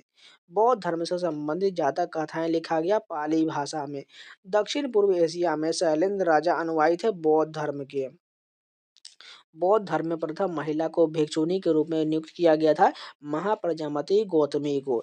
स्तूप का संबंध है बौद्ध धर्म से। बौद्ध संघ के लिए बनाए गए नियमों का उल्लेख गया है विनय पिटक में। भिक्षुओं के लिए ध्यान कक्ष और रहने के स्थान को कहा जाता है विहार कहा जाता है। सांची का स्तूप स्थित है मध्य प्रदेश में। बुद्ध को पीपल के वृक्ष के नीचे ज्ञान की प्राप्ति हुआ था बोध गया में। अजंता की गुफाओं की चित्रकारी या मूर्तियां संबंधित है जातक कथाओं से। बुद्ध के पूर्व जन्म की कथाएं मिलती है जातक कथाओं में। स्तूप पर श्रद्धांजलि अर्पित करने के लिए श्रद्धालुओं के लिए पैदल मार्ग था मेधी था। भारत में सबसे बड़ा स्तूप है केसरिया स्तूप। रामभर स्तूप स्थित है उत्तर प्रदेश में। हर्मिका टीला एवं छत्र भाग है बौद्ध स्तूप के। लायन कैपिटल का निर्माण किस ऐतिहासिक घटना का जश्न मनाने के लिए किया गया था? बुद्ध के प्रथम उपदेश का जश्न मनाने के लिए किया गया था। भरूच स्तूप स्थित है मध्य प्रदेश में। गौतम बुद्ध एक छोटे गण से संबंधित है जिसे जाना जाता है शाक्य गण के नाम से। गौतम बुद्ध संबंधित है क्षत्रिय वर्ण से। गौतम बुद्ध का निधन हुआ था कुशीनगर में। चैत्यागिरी विहार महोत्सव सांची किसके द्वारा मनाया जाने वाला एक त्योहार है? बौद्धों के द्वारा मनाया जाता है। बौद्ध ग्रंथ लिखा गया था पाली भाषा में। बौद्ध स्थल सारनाथ स्थित है उत्तर प्रदेश में। बुद्ध ने 4 आर्य सत्य पर अपना प्रथम उपदेश दिया था सारनाथ में। गांधार स्कूल ऑफ आर्ट्स प्रभावित था यूनानी कला से। पवित्र ग्रंथ रिपीटक संबंधित है बौद्ध धर्म से। दीघ निकाय एक संग्रह है बौद्ध प्रवचनों का। बोध गया से पहले गौतम बुद्ध ने 6 वर्ष तक तपस्या किया था प्राग बोधि में। वेनुवन विहार बौद्ध मठ स्थित है त्रिपुरा में। बुद्ध ने पहले उपदेश दिए थे पाली भाषा में। बौद्ध धर्म की स्थापना किया था गौतम बुद्ध ने। निचेरियन डेसोनिन की बौद्ध शिक्षाएं शुरू हुआ था जापान में। बुद्ध के प्रथम उपदेश को कहा जाता था धर्म चक्र प्रवर्तन। बुद्ध के जन्म का प्रतीक है कमल और सांड। बुद्ध के निर्वाण यानी ज्ञान के प्रतीक है बोधि वृक्ष। थेरी गाथा एक बौद्ध ग्रंथ है जो हिस्सा है सूत पिटक का। भिक्षुओं द्वारा रचित छंदों को संकलन किया गया था थेरी गाथा में। अभिधम्म पिटक संबंधित है दार्शनिक विषयों से। प्रथम बौद्ध संगीति 483 ईसा पूर्व सप्तरनी राजगृह में आयोजित किया गया था राजा अजातशत्रु के संरक्षण में। वैशाली में द्वितीय बौद्ध संगीति 383 ईसा पूर्व का आयोजन किया गया था कालाशोक के द्वारा। तृतीय बौद्ध संगीति 250 ईसा पूर्व में पाटलिपुत्र में आयोजित किया गया था राजा अशोक के संरक्षण में। चौथी बौद्ध संगीति 72 ईस्वी में कश्मीर के कुंडलवन में आयोजित किया गया था कुषाण राजा कनिष्क के संरक्षण में। जातक कथाएं संबंधित है बौद्ध धर्म से। अभिधर्मकोश एक प्राचीन बौद्ध ग्रंथ है। भिक्षुओं के लिए नियमों का शामिल करने वाला बौद्ध ग्रंथ है। विनय पिटक है। बौद्ध ग्रंथ जिसमें बुद्ध की मुख्य शिक्षा या धम्म शामिल है, सूत पीटक है। हीनयान और महायान संप्रदाय है बौद्ध धर्म के। संस्कृत में हीनयान का अर्थ होता है छोटा वाहन। संस्कृत में महायान का अर्थ होता है महान वाहन। गौतम बुद्ध का जन्म हुआ था लुम्बिनी, नेपाल में। अग्नि उपदेश के नाम से जाने जाने वाला गौतम बुद्ध का उपदेश है अदिति परिय सूत। गौतम बुद्ध के दूसरे उपदेश का उल्लेख किया गया था अनथ लखन सूत्र में। गौतम बुद्ध के निजी चिकित्सक थे, जीवक थे। उपगुप्त ने अशोक को प्रेरित किया था बौद्ध धर्म अपनाने के लिए। कनिष्क का दरबारी चिकित्सक था, चरक था। बोध गया, कुशीनगर और सारनाथ तीर्थ स्थल है बौद्ध धर्म के। बोधि स्तूप की अवधारणा संबंधित है महायान बौद्ध धर्म से। बौद्ध धर्म की संस्कृति जानी जाती है अपने तांत्रिक अनुष्ठान वज्रयान के लिए। बौद्ध धर्म में अभय मुद्रा का प्रतीक है निर्भयता है। बौद्ध धर्म में पूजा स्थल को कहा जाता है चैत्य। चैत्य विहार, स्तूप और स्तंभ आदि शामिल है बौद्ध वास्तुकला में। बौद्ध ग्रंथ मध्यज्म निकाय भाग है सूत पीटक का। अश्वघोष बुद्ध चरित के लेखक दार्शनिक थे कनिष्क प्रथम के दरबार में। गौतम बुद्ध को ज्ञान की प्राप्ति हुआ बोध गया में। त्रिपिटक उपदेश का संकलन है बुद्ध की। दीघ निकाय प्रवचनों का संग्रह है बौद्ध धर्म के।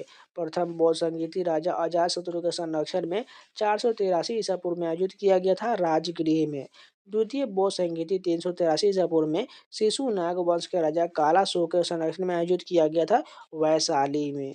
तृतीय बौद्ध संगीति 250 ईसा पूर्व में मौर्य राजा अशोक के संरक्षण में आयोजित किया गया था पाटलिपुत्र में। चतुर्थ बौद्ध संगीति 72 ईसा पूर्व में कुषाण राजा कनिष्क के संरक्षण में हुआ था कश्मीर में। बौद्ध धर्म के दो संप्रदाय हीनयान और महायान में विभाजित हो गया। चतुर्थ बौद्ध संगीति कश्मीर के दौरान। धर्मचक्र प्रवर्तन नामक बौद्ध घटना हुआ था सारनाथ में। बौद्ध धर्म में त्रिपिटक शब्द का अर्थ होता है तीन टुकड़ियां। नाम दुर्लिंग मठ स्थित है कर्नाटक में। महाराष्ट्र में अजंता की गुफाओं की चित्रकला और मूर्ति संबंधित है बौद्ध धर्म से।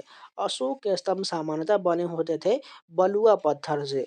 प्रथम बौद्ध संगीति का अध्यक्षता किया था महाकश्यप ने। द्वितीय बौद्ध संगीति का अध्यक्षता किया था साबक मीर ने।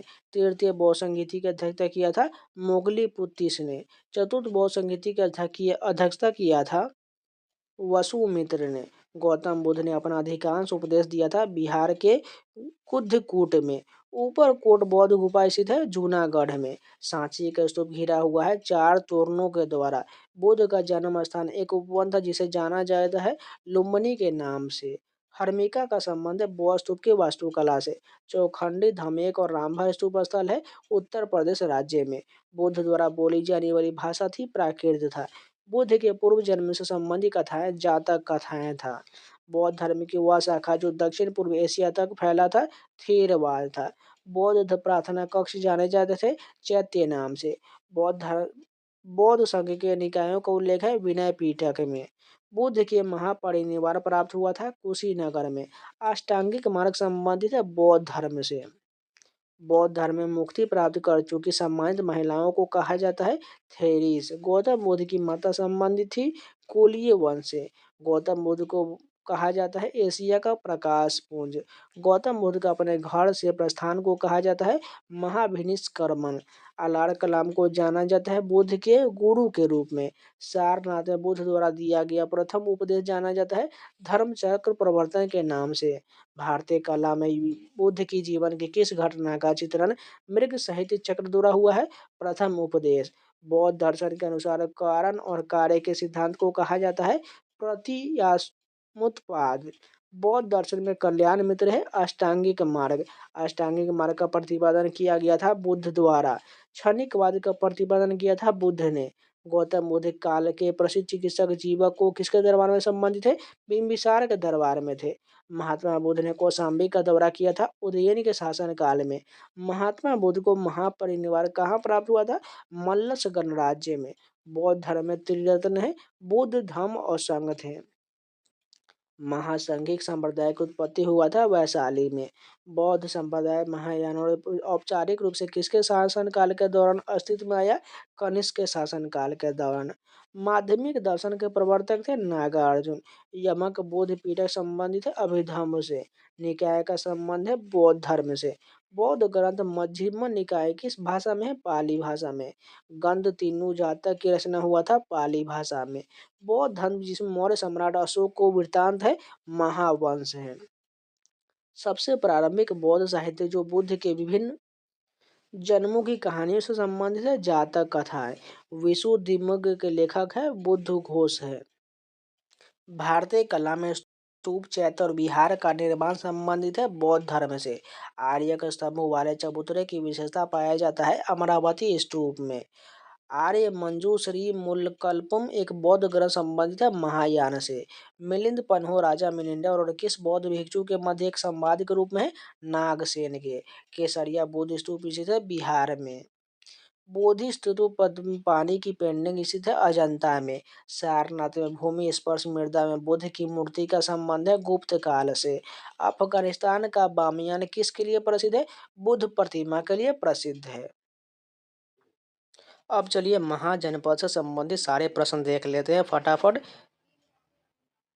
पहला देखिए महाजनपद चौकठा महाजनपद ये इसकी राजधानी चंपा था। आधुनिक स्थान की बात करें तो मुंगेर और भागलपुर के क्षेत्र में था। मगध महाजनपद इसकी राजधानी राजगिरी और पाटलिपुत्र था। आधुनिक स्थान बिहार था। काशी की बात करें तो काशी की राजधानी काशी ही था और ये बनारस में था।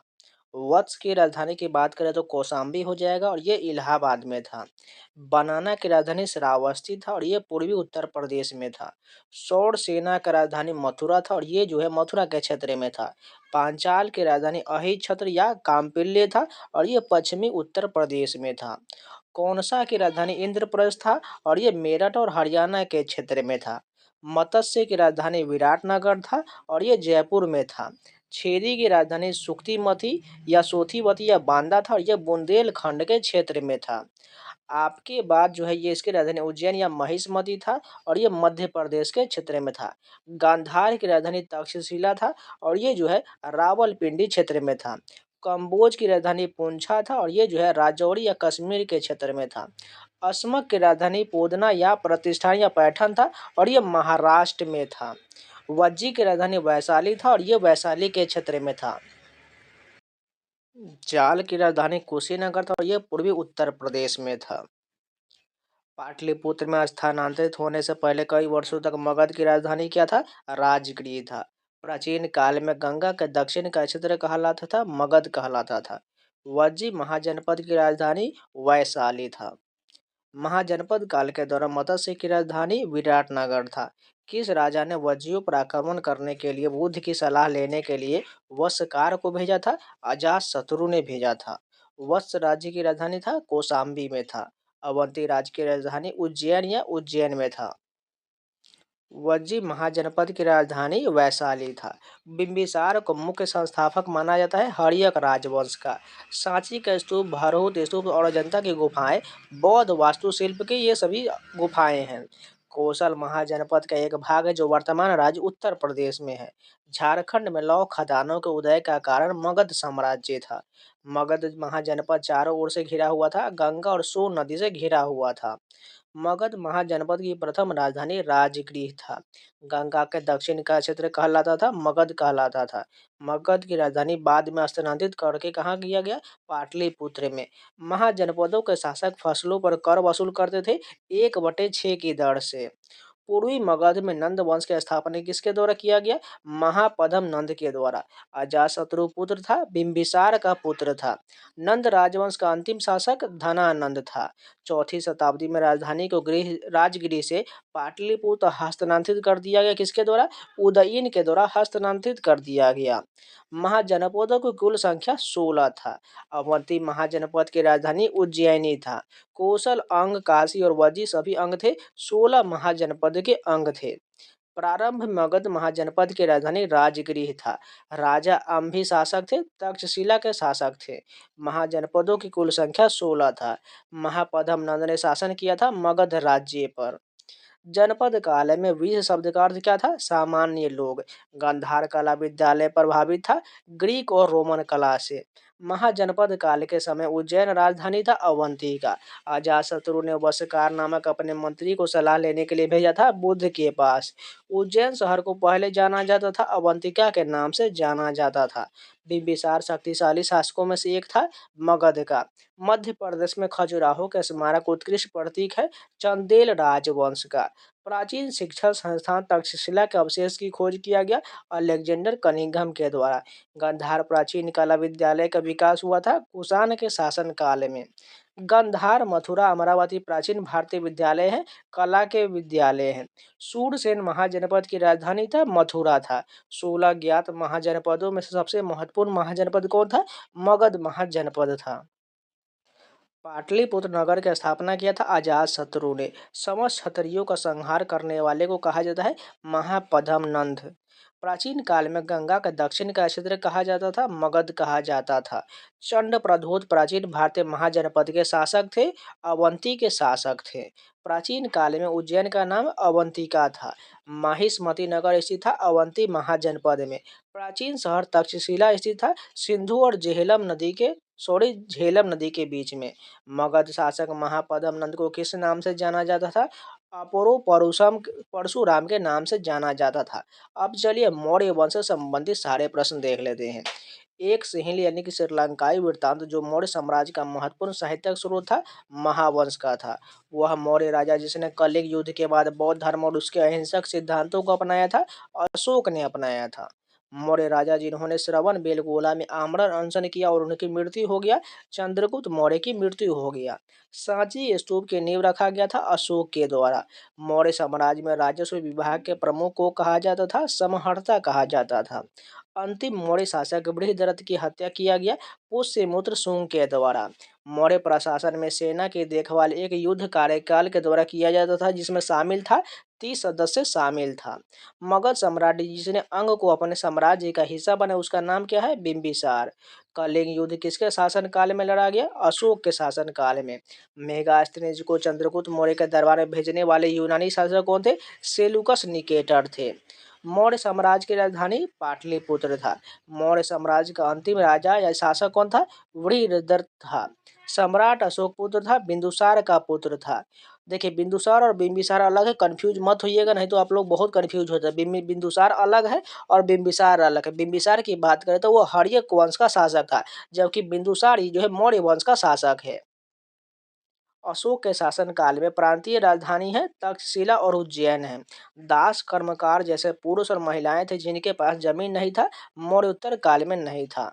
मेगास्थनीज के अनुसार पाटलिपुत्र में द्वार थे 64 द्वार थे। मौर्य साम्राज्य का संस्थापक चंद्रगुप्त मौर्य था।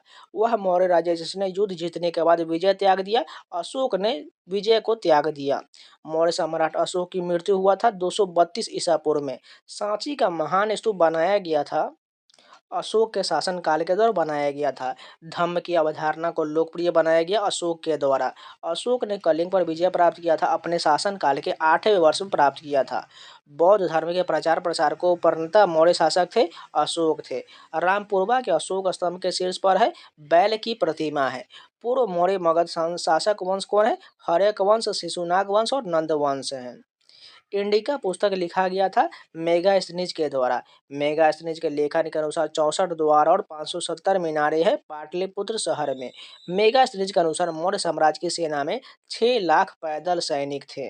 मेगास्थनीज के अनुसार मौर्य साम्राज्य की सेना में शामिल था टोटल 1,30,000 घुड़सवार सेना था। मेगास्थनीज के अनुसार मौर्य साम्राज्य की सेना में शामिल था 9,000 हाथी था। अशोक ने अपनी बोध गया यानी बोधि वृक्ष यात्रा और धम्म यात्रा का उल्लेख किया है प्रमुख शिलालेख 8 में किए हैं। देव नाम प्रिय और प्रियदर्शी उपाधि किस राजा द्वारा अपनाया गया था? अशोक के द्वारा। गुजरात में सुदर्शन झील का निर्माण किसके शासनकाल में हुआ था?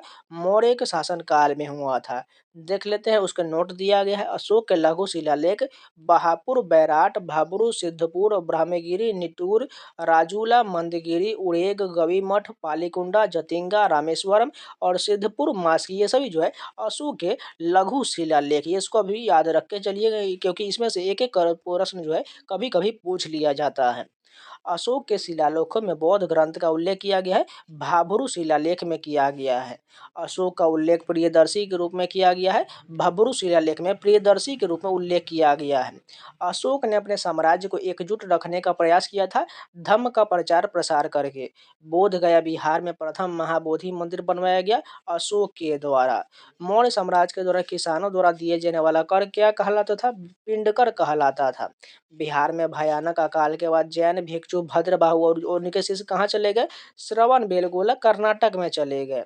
कौटिल्य के अर्थशास्त्र में वर्णित तीर्थों की संख्या कितना है? 18 है। कर निर्धारण एक अधिकारी का कार्य था जिसे कहते थे समहर्ता कहा जाता था। अशोक ने धम्म के सिद्धांत का प्रचार करने के लिए अपने पुत्र महेंद्र और पुत्री संघमित्रा को कहाँ भेजा था? सीलोन, जो राजधानी अब जो श्रीलंका कहा जाता था। अशोक ने युद्ध करना त्याग दिया, कलिंग युद्ध के बाद त्याग दिया। यूनानी राजदूत मेगास्थनीज को राज दरबार में भेजा गया चंद्रगुप्त मौर्य के। मेगास्थनीज राजदूत था सेल्यूकस प्रथम निकेटर का। मौर्य सम्राट चंद्रगुप्त मौर्य ने पराजित किया था सेल्यूकस निकेटर को। नंदवंश को पराजित करने में चंद्रगुप्त मौर्य की सहायता किया था विष्णुगुप्त ने। अशोक ने अपने राज्याभिषेक के 8वें वर्ष विजय प्राप्त किया था कलिंग पर। भारतीय समाज के 7 वर्गों का उल्लेख किया गया है मेघास्त्रिज की पुस्तक इंडिका में। मौर्य प्रशासन में घुड़सवार सेना का कमान अधिकारी कौन था? अश्वध्यक्ष थे। मौर्य स्तंभ शीर्ष यानी कि स्थापना किया गया सारनाथ में। प्रशासनिक एवं सैन्य संगठन का सूक्ष्म विवरण दिया गया है अर्थशास्त्र में। नागार्जुन गुफाएं दान में दिया गया था आजीविकों को। तोसली उज्जैनी और तक्षशिला प्रांतीय केंद्र था मगध साम्राज्य का। अशोक ने भौतिक अधिग्रहण की नीति को त्याग दिया कलिंग युद्ध के बाद। मौर्य साम्राज्य में प्रमुख राजनीतिक केंद्रों की संख्या 5 था। बिंदुसार को अमित्रघात कहा जाता था यूनानियों के द्वारा। मौर्य साम्राज्य के सबसे दक्षिणी छोर पर स्थित नगर कौन है? ब्रह्मगिरी है। अशोक के स्तंभों का उद्देश्य था धर्म नीतियों पर का प्रचार प्रसार करना। भारत में सबसे पुरानी रॉक कट गुफा कौन है? बराबर और नागार्जुन गुफाएं हैं। क्वीन सी हुआंग ने महान दीवारों के निर्माण का आदेश दिया था लगभग 221 ईसा पूर्व। चीन के सम्राट ने महान दीवार का निर्माण लगभग शुरू किया 2400 वर्ष पूर्व। मौर्य साम्राज्य की नींव रखा था चंद्रगुप्त मौर्य ने। शुंग वंश की स्थापना किया था पुष्यमित्र के द्वारा। सामाजिक समस्याओं के समाधान के लिए अशोक ने नियुक्त किया था धम्म महामात्र को। अशोक के अधिकांश शिलालेख लिखे हुए थे ब्राह्मी लिपि में। चाणक्य के कई विचारों को एक पुस्तक में लिखा गया जिसका नाम है अर्थशास्त्र। प्रथम मौर्य शासक जिसने शिलालेखों के माध्यम से अपने संदेश लोगों तक पहुंचाने का प्रयास किया अशोक ने। प्राचीन यात्रियों द्वारा भारतीय उपमहाद्वीप के लिए प्रयुक्त नाम दिया गया है स्वर्ण भूमि। सिकंदर और पोरस के बीच युद्ध हुआ था, हाइडेस्पीज का युद्ध हुआ था। सेल्यूकस मौर्य युद्ध में सेल्यूकस ने किस मौर्य शासक के विरुद्ध युद्ध किया था? चंद्रगुप्त मौर्य के विरुद्ध युद्ध किया था। मौर्य वंश का अंतिम शासक वृहद्रथ था। कंटक शोधन एक प्रकार का न्यायालय प्रचलित था मौर्य साम्राज्य में। अलेक्जेंडर कनिंघम ने अशोक के शिलालेखों का एक सेट प्रकाशित किया है 1877 में। अशोक के शिलालेखों को समझने वाले पहले विद्वान कौन थे? जेम्स प्रिंसेप थे। प्राचीन भारत में बड़े पैमाने पर युद्ध में हाथियों का उपयोग करने वाला पहला साम्राज्य कौन था? मगध साम्राज्य था। अतविका राज्य को कहा जाता था वन साम्राज्य। मौर्य शासन काल के दौरान सुवर्णगिरी सोने की खदान का केंद्र था, कर्नाटक था। अशोक के अधिकांश शिलालेख थे प्राकृत भाषा में। अशोक के शिलालेख जो उपमहाद्वीप के उत्तर पश्चिम में पाए गए थे उनकी भाषा क्या था? अरामाइक और ग्रीक था। अशोक के प्रमुख शिलालेखों की संख्या 14 है। किस मौर्य सम्राट ने चट्टान और स्तंभों पर शिलालेख खुदवाया था?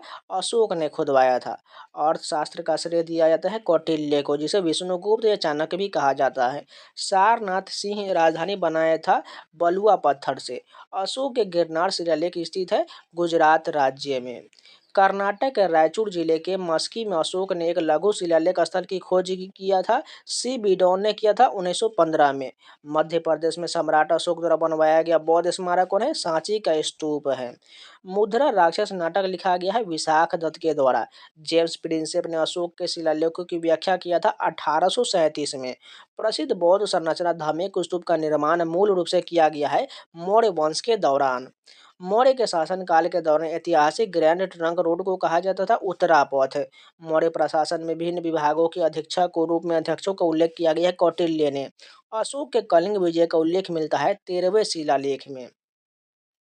वह शासक जिसने धनानंद को हराकर मौर्य वंश की स्थापना किया, चंद्रगुप्त मौर्य ने। वह मौर्य राजा जिसने उत्तर पश्चिम में अफगानिस्तान और बलूचिस्तान तक नियंत्रण बढ़ाया था, चंद्रगुप्त मौर्य ने। चंद्रगुप्त मौर्य के शासनकाल के दौरान पाटलिपुत्र का प्रशासन प्रबंधित किया जाता है 6 समितियों द्वारा। सारनाथ स्थित धमेक स्तूप का निचला भाग ढका हुआ है नक्काशीदार पत्थर से। धमेक स्तूप का निर्माण करवाया गया था अशोक के द्वारा। अशोक के शासनकाल में उत्तर पश्चिम प्रांत की राजधानी तक्षशिला था। मौर्य के अधीन कर के रूप में एकत्र विक्रय मूल्य का अंश था, 10वां भाग था। चाणक्य ने अपनी शिक्षा प्राप्त किया था तक्षशिला पाकिस्तान में। मौर्य प्रशासन में राजस्व संग्रह अधिकारी को कहा जाता था समहर्ता। सांची स्तूप का निर्माण हुआ था मौर्य शासनकाल के दौरान। कांधार द्विभाषी शिलालेख 2 भाषाओं में लिखा गया है, ग्रीक और अरमाइक में। पहला अखिल भारतीय साम्राज्य था मौर्य साम्राज्य। 6ठी शताब्दी ईसा पूर्व में पंचमार्क के सिक्के बने होते थे, चांदी और तांबे के। अशोक पौत्र थे चंद्रगुप्त मौर्य के। चाणक्य गुरु थे सम्राट अशोक के। चाणक्य प्रधानमंत्री थे चंद्रगुप्त मौर्य के शासनकाल में। सांची के बौद्ध विहार को जाना जाता है महान स्तूप के नाम से। The great Tang dynasty record on the western region पुस्तक लिखा गया था हेन सांग के द्वारा। अशोक के कांधार शिलालेख की खोज किया गया वर्ष 1958 में। मौर्य वंश ने मगध पर शासन किया था नंद वंश के बाद। यात्रा वेतन तीर्थ यात्रियों पर लगाए जाने वाले एक कर था मौर्य साम्राज्य में। वृहद्रथ अंतिम मौर्य शासक की हत्या किया था पुष्यमित्र सिंह ने। मौर्य प्रशासन में सीमा शुल्क और चुंगी संहर्ता को कहा जाता था शुल्क का अध्यक्ष। प्रसिद्ध बौद्ध सांची स्तूप मूलतः बनवाया गया था अशोक के द्वारा। अशोक साम्राज्य के उत्तर पश्चिमी भाग में उसके शिलालेख लिखे गए खरोष्टी लिपि में। सांची स्तूप स्थित है मध्य प्रदेश में। शिशुपालगढ़ में प्राग ऐतिहासिक काल की गुफा वास्तुकला है उड़ीसा राज्य में। सिकंदर की मृत्यु के बाद चंद्रगुप्त मौर्य द्वारा पराजित सिकंदर के सेनापति का नाम था सेल्यूकस निकेटर था। हेडियोडोरस 2री शताब्दी ईसा पूर्व के दौरान एक राजदूत के रूप में दरबार में आया था। भाग भद्र के दरबार में आए थे। मौर्य साम्राज्य के पूर्वी भारत के प्रांत की राजधानी तोसली था। सांची स्तूप की खोज 1818 में किया गया सर हेनरी टेलर के द्वारा। हाथी गुम्फा में शिलालेख है राजा खारवेल का। मेगास्थनीज के अनुसार चंद्रगुप्त मौर्य के शासनकाल में समाज विभाजित था 7 जातियों में। मौर्य प्रशासन में सीताध्यक्ष प्रभारी अधिकारी था कृषि का। यूनानी इतिहासकार ने मेगास्थनी 4ठी शताब्दी ईसा पूर्व में भारत का दौरा किया था चंद्रगुप्त मौर्य के शासनकाल के दौरान। दरबारी संयंत्रों में चंद्रगुप्त मौर्य के सत्तारूढ़ से संबंधित संस्कृति कृति है मुद्रा राक्षस है। सारनाथ में स्थित लायन कैपिटल का संबंध है अशोक से। राष्ट्रीय चिन्ह लिया गया है सारनाथ स्तंभ से। अशोक की राजधानी था पाटलिपुत्र में। यूनानियों को भारत से बाहर निकालने वाला भारतीय शासक था चंद्रगुप्त मौर्य। चांदी के सिक्कों को रुपया रूप बताया गया है अर्थशास्त्र में। पहले भारतीय विचारक जिन्होंने अकाल के प्रभावों का प्रतिकार करने के लिए काम के बदले भोजन कार्यक्रम की बात किया था कौटिल्य ने। टोपरा स्थित अशोक स्तंभ के हिलने का चित्रित वर्णन मिलता है सीरत ए फिरोज शाही में। मौर्य प्रशासन में सीमांत क्षेत्रों का प्रभारी होता था अंत महामात्र। मौर्य प्रशासन में महिला कल्याण का प्रभारी था इति झाखा महामता। मौर्य प्रशासन में धम्म के प्रचार का प्रभारी था धम्म महामात्र। मौर्य प्रशासन में नगर प्रशासन का प्रभारी था नागलीव व्यूहोल्कक था। चंद्रगुप्त मौर्य ने सेल्यूकस निकेटर को उपहार दिया था 500 युद्ध हाथियों का। मौर्य युग के दौरान अधिकारियों एग्रोनोमाई का संबंध था सड़कों के निर्माण से। बिंदुसार के शासनकाल में अशोक द्वारा अवंती महाजनपद को जीतकर मौर्य साम्राज्य में मिलाने की जानकारी मिलता है बुद्ध घोष के ग्रंथ सामंत पाशादिका में। मौर्यकालीन मूर्ति जिन पर मणिभद्र या यक्ष का नाम अंकित किया था प्राप्त हुआ था परखम उत्तर प्रदेश से।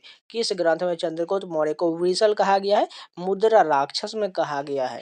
सेंड्रोकोटस से चंद्रगुप्त मौर्य की पहचान किसने किया था? विलियम जोन्स ने।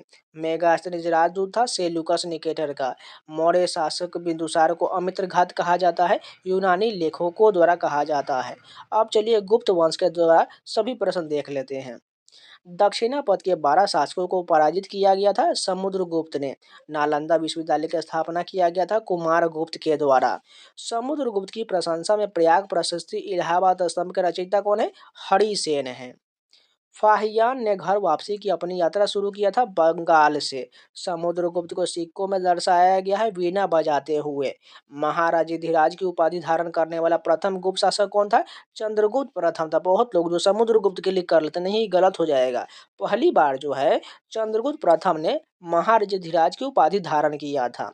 चंद्रगुप्त द्वितीय को किस उपाधि से भी जाना जाता है? विक्रमादित्य की उपाधि से जाना जाता है। हरिसेन दरबारी कवि एक मंत्री थे समुद्रगुप्त के। भारत में गुप्त शासकों ने बड़ी संख्या में सोने के सिक्के जारी किए जिन्हें कहा जाता था दिनार कहा जाता था। गुप्त काल में प्रांत के लिए प्रयुक्त शब्द क्या था? भुक्ति था। गुप्त वंश का प्रथम शासक श्रीगुप्त था। गुप्त वंश का अंतिम शासक विष्णुगुप्त था। इलाहाबाद परिस्थिति में वर्णित भगवानों के नाम है वरुण, अंतक, इंद्र और कुबेर। वह शिलालेख जिसमें समुद्रगुप्त को देवताओं के समक्ष बताया गया है इलाहाबाद प्रशस्ति शिलालेख में। गुप्त शासक जिसने लिच्छवी राजकुमारी से विवाह किया था चंद्रगुप्त प्रथम ने किया था। वाकाटक वंश का संबंध था चंद्रगुप्त द्वितीय से। सती प्रथा का पहला शिलालेखीय उदाहरण मिला है गुप्त काल में। प्रयाग प्रशस्ति के नाम से जाना जाता है इलाहाबाद स्तंभ शिलालेख को। गुप्त साम्राज्य का प्रसिद्ध स्रोत था प्रयाग प्रशस्ति। गुप्त युग को प्रारंभ करने का श्रेय दिया जाता है चंद्रगुप्त प्रथम को। अमर सिंह किसके दरबार के दिग्गजों में से एक थे? चंद्रगुप्त द्वितीय के दरबार में थे। चंडी शतक के लेखक बाण भट्ट दरबारी कवि थे हर्षवर्धन के। चंद्रगुप्त ने भव्य उपाधि धारण किया था महाराजाधिराज की। चंद्रगुप्त द्वितीय के दरबारी वेताल भट्ट ने लिखा था मंत्र शास्त्र ने लिखा था। कुमार गुप्त फर्स्ट पुत्र एवं उत्तराधिकारी था चंद्रगुप्त द्वितीय का। समुद्रगुप्त को उसके सिक्कों पर दर्शाया गया है वीणा वादक के रूप में। चंद्रगुप्त द्वितीय ने उपाधि धारण किया था विक्रमादित्य की। गुप्त शासक चंद्रगुप्त प्रथम उत्तराधिकारी बना घटोत्कच का। दिल्ली में लौह स्तंभ का निर्माण किया गया गुप्त वंश के द्वारा। संधि विग्राहिका महादंड नायक कुमार अमात्य पद अधीन थे हरिसेन के। गुप्त काल में मुख्य न्यायिक अधिकारी का पद था महादंड नायक। गुप्त काल में युद्ध एवं शांति मंत्री का पद था संधि विग्रहिक। प्राचीन भारत में व्यापारी कारवा का नेता होता था सारथवाह। गुप्त काल में मुख्य बैंकर अथवा व्यापारी का पद था नगर श्रेष्ठी। फाहियान ने अपनी घर वापसी की यात्रा शुरू किया था बंगाल से। नालंदा एक प्रसिद्ध बौद्ध मठ स्थित है बिहार में। समुद्रगुप्त की माता का संबंध था लिच्छवी गण से। कविराज उपाधि धारण किया था समुद्रगुप्त ने। चंद्रगुप्त फर्स्ट ने विवाह किया था लिच्छवी वंश की राजकुमारी से। प्रभावती गुप्त पुत्री थी कुबेर नागा एवं चंद्रगुप्त द्वितीय की। गुप्तों ने हल कर नामक कर लगाया जिसे कहा जाता था हलिवकर कहा जाता था। समुद्रगुप्त की उपलब्धियों की जानकारी का उल्लेख मिलता है प्रयाग प्रशस्ति इलाहाबाद स्तंभ में। वराहमिहिर नौ रत्नों में से एक था चंद्रगुप्त द्वितीय का। भुक्ति भोग विषय विधि और मंडल प्रशासनिक प्रभाग थे गुप्त काल में। नालंदा विश्वविद्यालय की स्थापना किया था कुमार गुप्त प्रथम ने। भारतीय इतिहास का स्वर्ण युग कहा जाता है गुप्त काल को। गुप्त साम्राज्य के राजा समुद्रगुप्त प्रसिद्ध थे वीणा वादक के लिए। समुद्रगुप्त के इलाहाबाद स्तंभ शिलालेख की ऊंचाई कितना है? 35 फीट है। चौथी शताब्दी ईसा पूर्व की शुरुआत में गुप्तों ने एक छोटा साम्राज्य स्थापित किया मगध में। अर्थशास्त्र के लेखक है कौटिल्य है। आर्यभट्ट को सबसे महान खगोलविदों में से एक माना जाता है गुप्त काल के दौरान। सिक्कों पर समुद्रगुप्त को जिस वाद्य यंत्र को बजाते हुए दिखाया गया वह है वीणा है। वह वर्ण जिसे गुप्तों का उदय हुआ माना जाता है वैश्य वर्ण से उदय हुआ। नालंदा महावीर की स्थापना किया गया कुमार गुप्त प्रथम के द्वारा। सूर्य मंदिर का निर्माण 700 से 728 ईसा में हुआ था नरसिंह वर्मन द्वितीय पल्लव वंश के शासनकाल में। महाबलीपुरम का सूर्य मंदिर एक उदाहरण है द्रविड़ मंदिर वास्तुकला का। चंद्रगुप्त प्रथम का उत्तराधिकारी था समुद्रगुप्त। भारत का नेपोलियन कहा जाता है समुद्रगुप्त को। गुप्त वंश का प्रथम शासक जिसने महाराजाधिराज की उपाधि धारण किया था चंद्रगुप्त प्रथम ने। नालंदा विश्वविद्यालय के संस्थापक थे कुमार गुप्त प्रथम। प्रयाग प्रशस्ति की रचना किया था संस्कृत में। कालिदास का नाटक अभिज्ञान शकुंतला और किस राजा के बीच की प्रेम कहानी है? दुष्यंत के बीच की प्रेम कहानी है। रुद्रदामन के जूनागढ़ अभिलेख में एक झील का मरम्मत का उल्लेख जिसका नाम है सुदर्शन झील है। हरिसेन दरबारी कवि और मंत्री थे समुद्रगुप्त के। बिहार के सुल्तानगंज में खोजी गई गौतम बुद्ध की विशाल प्रतिमा है गुप्त काल की। मृच्छकटिका, विनवासवदता, पद्म प्रभावृतिका संस्कृत नाटक लिखे गए हैं शूद्रक के द्वारा। हिंदू वास्तुकला के नाम से प्रसिद्ध भीतरगांव मंदिर स्थित है कानपुर उत्तर प्रदेश में। 7वीं शताब्दी के दौरान राज्य व्यवस्था के संदर्भ में सामंत शब्द का अर्थ है अधीनस्थ शासक। कुतुब मीनार परिसर में बने लौह स्तंभ की स्थापना किया गया था चंद्रगुप्त द्वितीय के द्वारा। समुद्रगुप्त के उत्तराधिकारी चंद्रगुप्त द्वितीय को जाना जाता है विक्रमादित्य के नाम से। भारतीय इतिहास का स्वर्ण काल कहा जाता है गुप्त काल को। लिच्छवी नरेश की पुत्री कुमारी देवी का विवाह हुआ था चंद्रगुप्त प्रथम से। वर रुचि छपनक कालिदास दरबारी नवरत्नों में से एक थे। विक्रमादित्य के मेघदूतम, अभिज्ञान शकुंतलम, मालविका, अग्निमित्रम प्रसिद्ध रचना है कालिदास की। विक्रमोर्वशी, रघुवंशम, कुमार संभवम, ये सभी रचना कालिदास की है। समुद्रगुप्त के इलाहाबाद स्तंभ शिलालेख, जिसे प्राग प्रशस्ति की रचना किया गया था हरिसेन के द्वारा। समुद्रगुप्त के इलाहाबाद स्तंभ शिलालेख लिखा गया है संस्कृत में। वृहद जातक, वृहद संहिता और पंच सिद्धांतिका प्रसिद्ध कृति है वराहमिहिर की। वराहमिहिर किसके दरबार में नवरत्नों में से एक थे? चंद्रगुप्त द्वितीय के दरबार में थे। नालंदा महावीर की स्थापना किया गया था कुमारगुप्त प्रथम के द्वारा। ग्वालियर के निकट बाघ की गुफाएं प्रतिनिधि करती है गुप्त काल की चित्रकला का। बृहद कथा कोश पुस्तक के लेखक हरिसेन है। भीतरी स्तंभ लेख में स्कंद गुप्त की लड़ाई का वर्णन है हुनों लोगों के साथ। समुद्रगुप्त को कहा जाता है भारत का नेपोलियन। समुद्रगुप्त की प्रशस्ति अशोक स्तंभ पाया गया है इलाहाबाद में।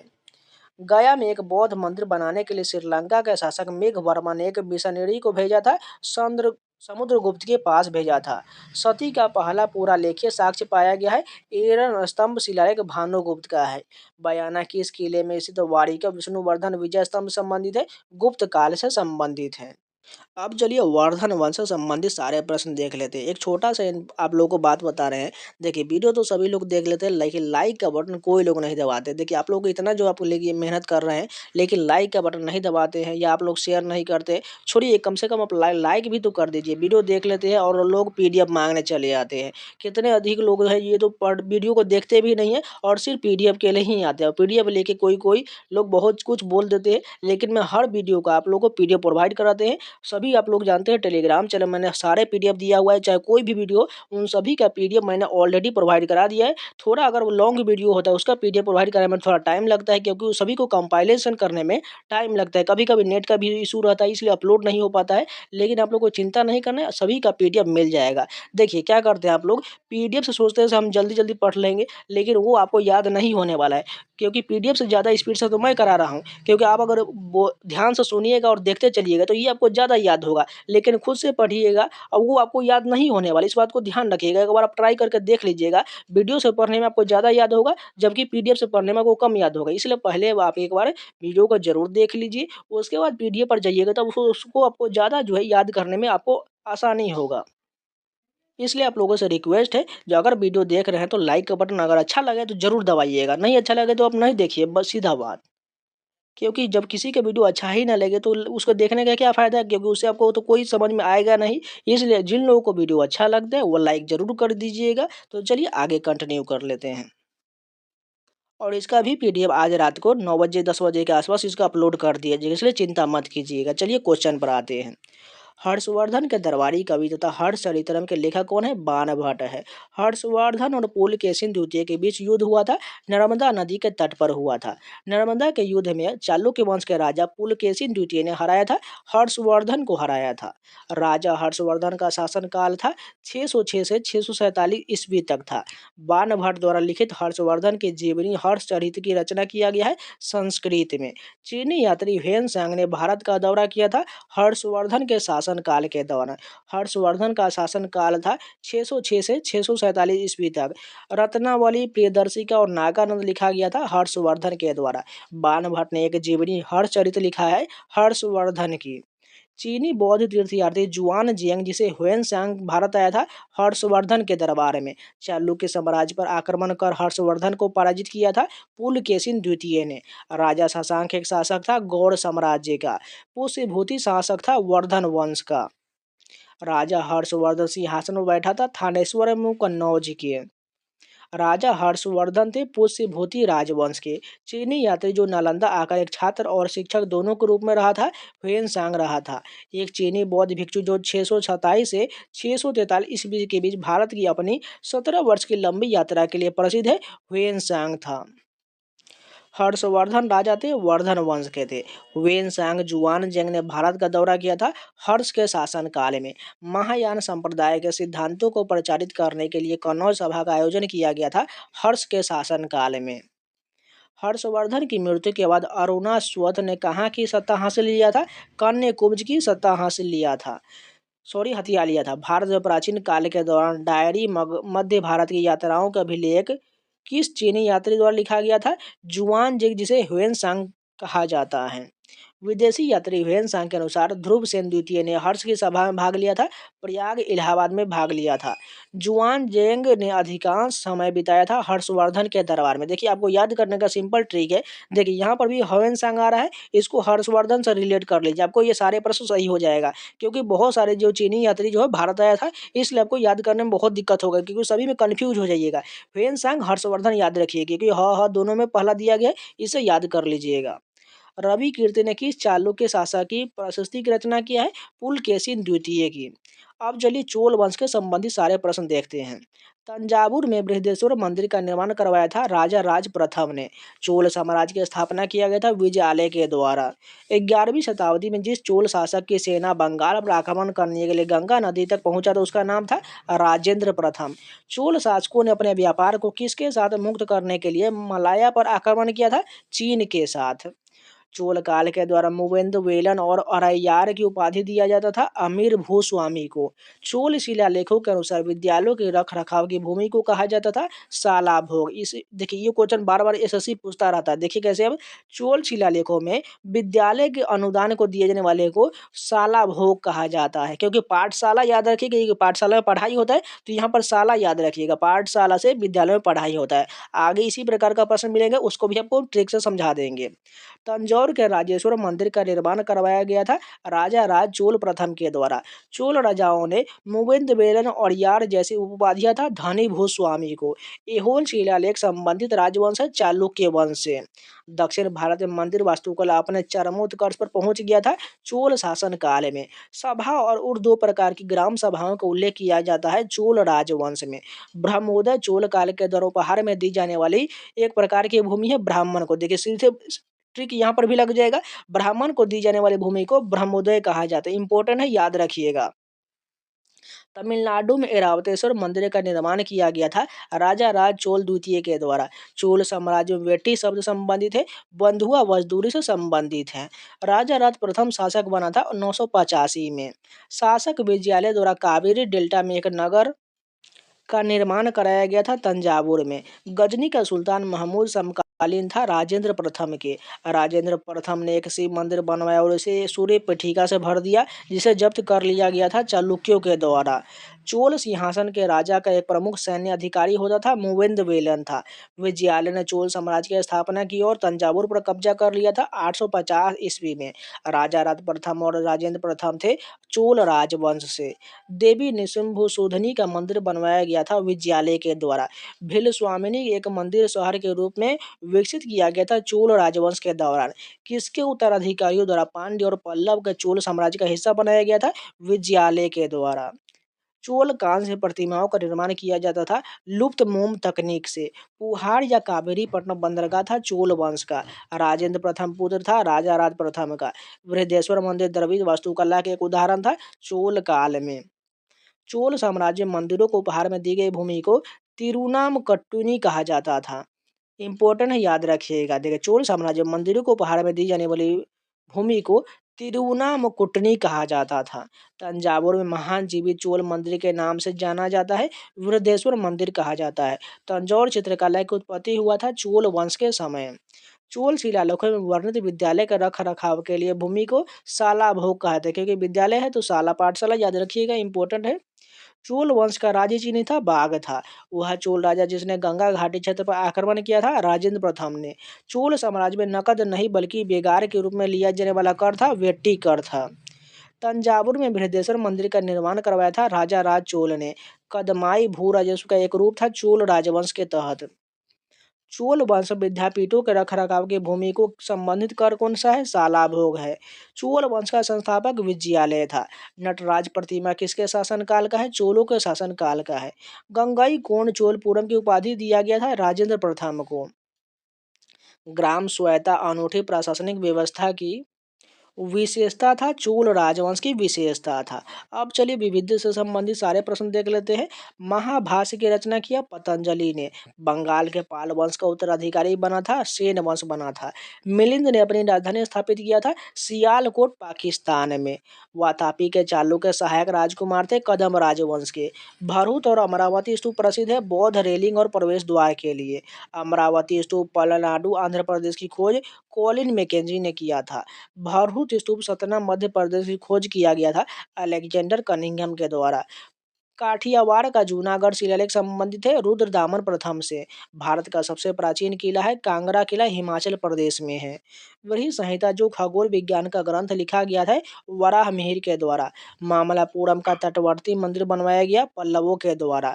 चाहमान वंश का वह शासक जिसने अजमेर को अपनी राजधानी बनाया, अजय राज ने। पृथ्वीराज रासो के लेखक थे चंद्र बरदाई थे। ध्रुव सेन द्वितीय का संबंध है मैत्रक वंश से। बंगाल में सिद्धेश्वर महादेव मंदिर दर्शाता है पाल राजवंश के वास्तुकला को। मालविका अग्निमित्र 5वीं शताब्दी ईस्वी का एक नाटक लिखा गया था कालिदास के द्वारा। रावण फाड़ी गुफा और एहोल में दुर्गा मंदिर किस वंश के स्थापत्य शैली का चित्रण है, चालुक्य वंश का। अष्टाध्यायी व्याकरण पर एक संस्कृत ग्रंथ है जिसके रचनाकार है पाणिनि है। पाणिनि संहिता में एक संस्कृत व्याकरण की समस्या है जो मौजूद है अष्टाध्यायी में। अष्टाध्यायी में 2500 साल पुरानी संस्कृत व्याकरण में समस्या का समाधान डॉक्टर ऋषि राज पोपट ने किया है। तारे के आकार के मंदिर बनाया गया था होयसल के शासनकाल के दौरान। सांची स्तूप स्थित है मध्य प्रदेश में।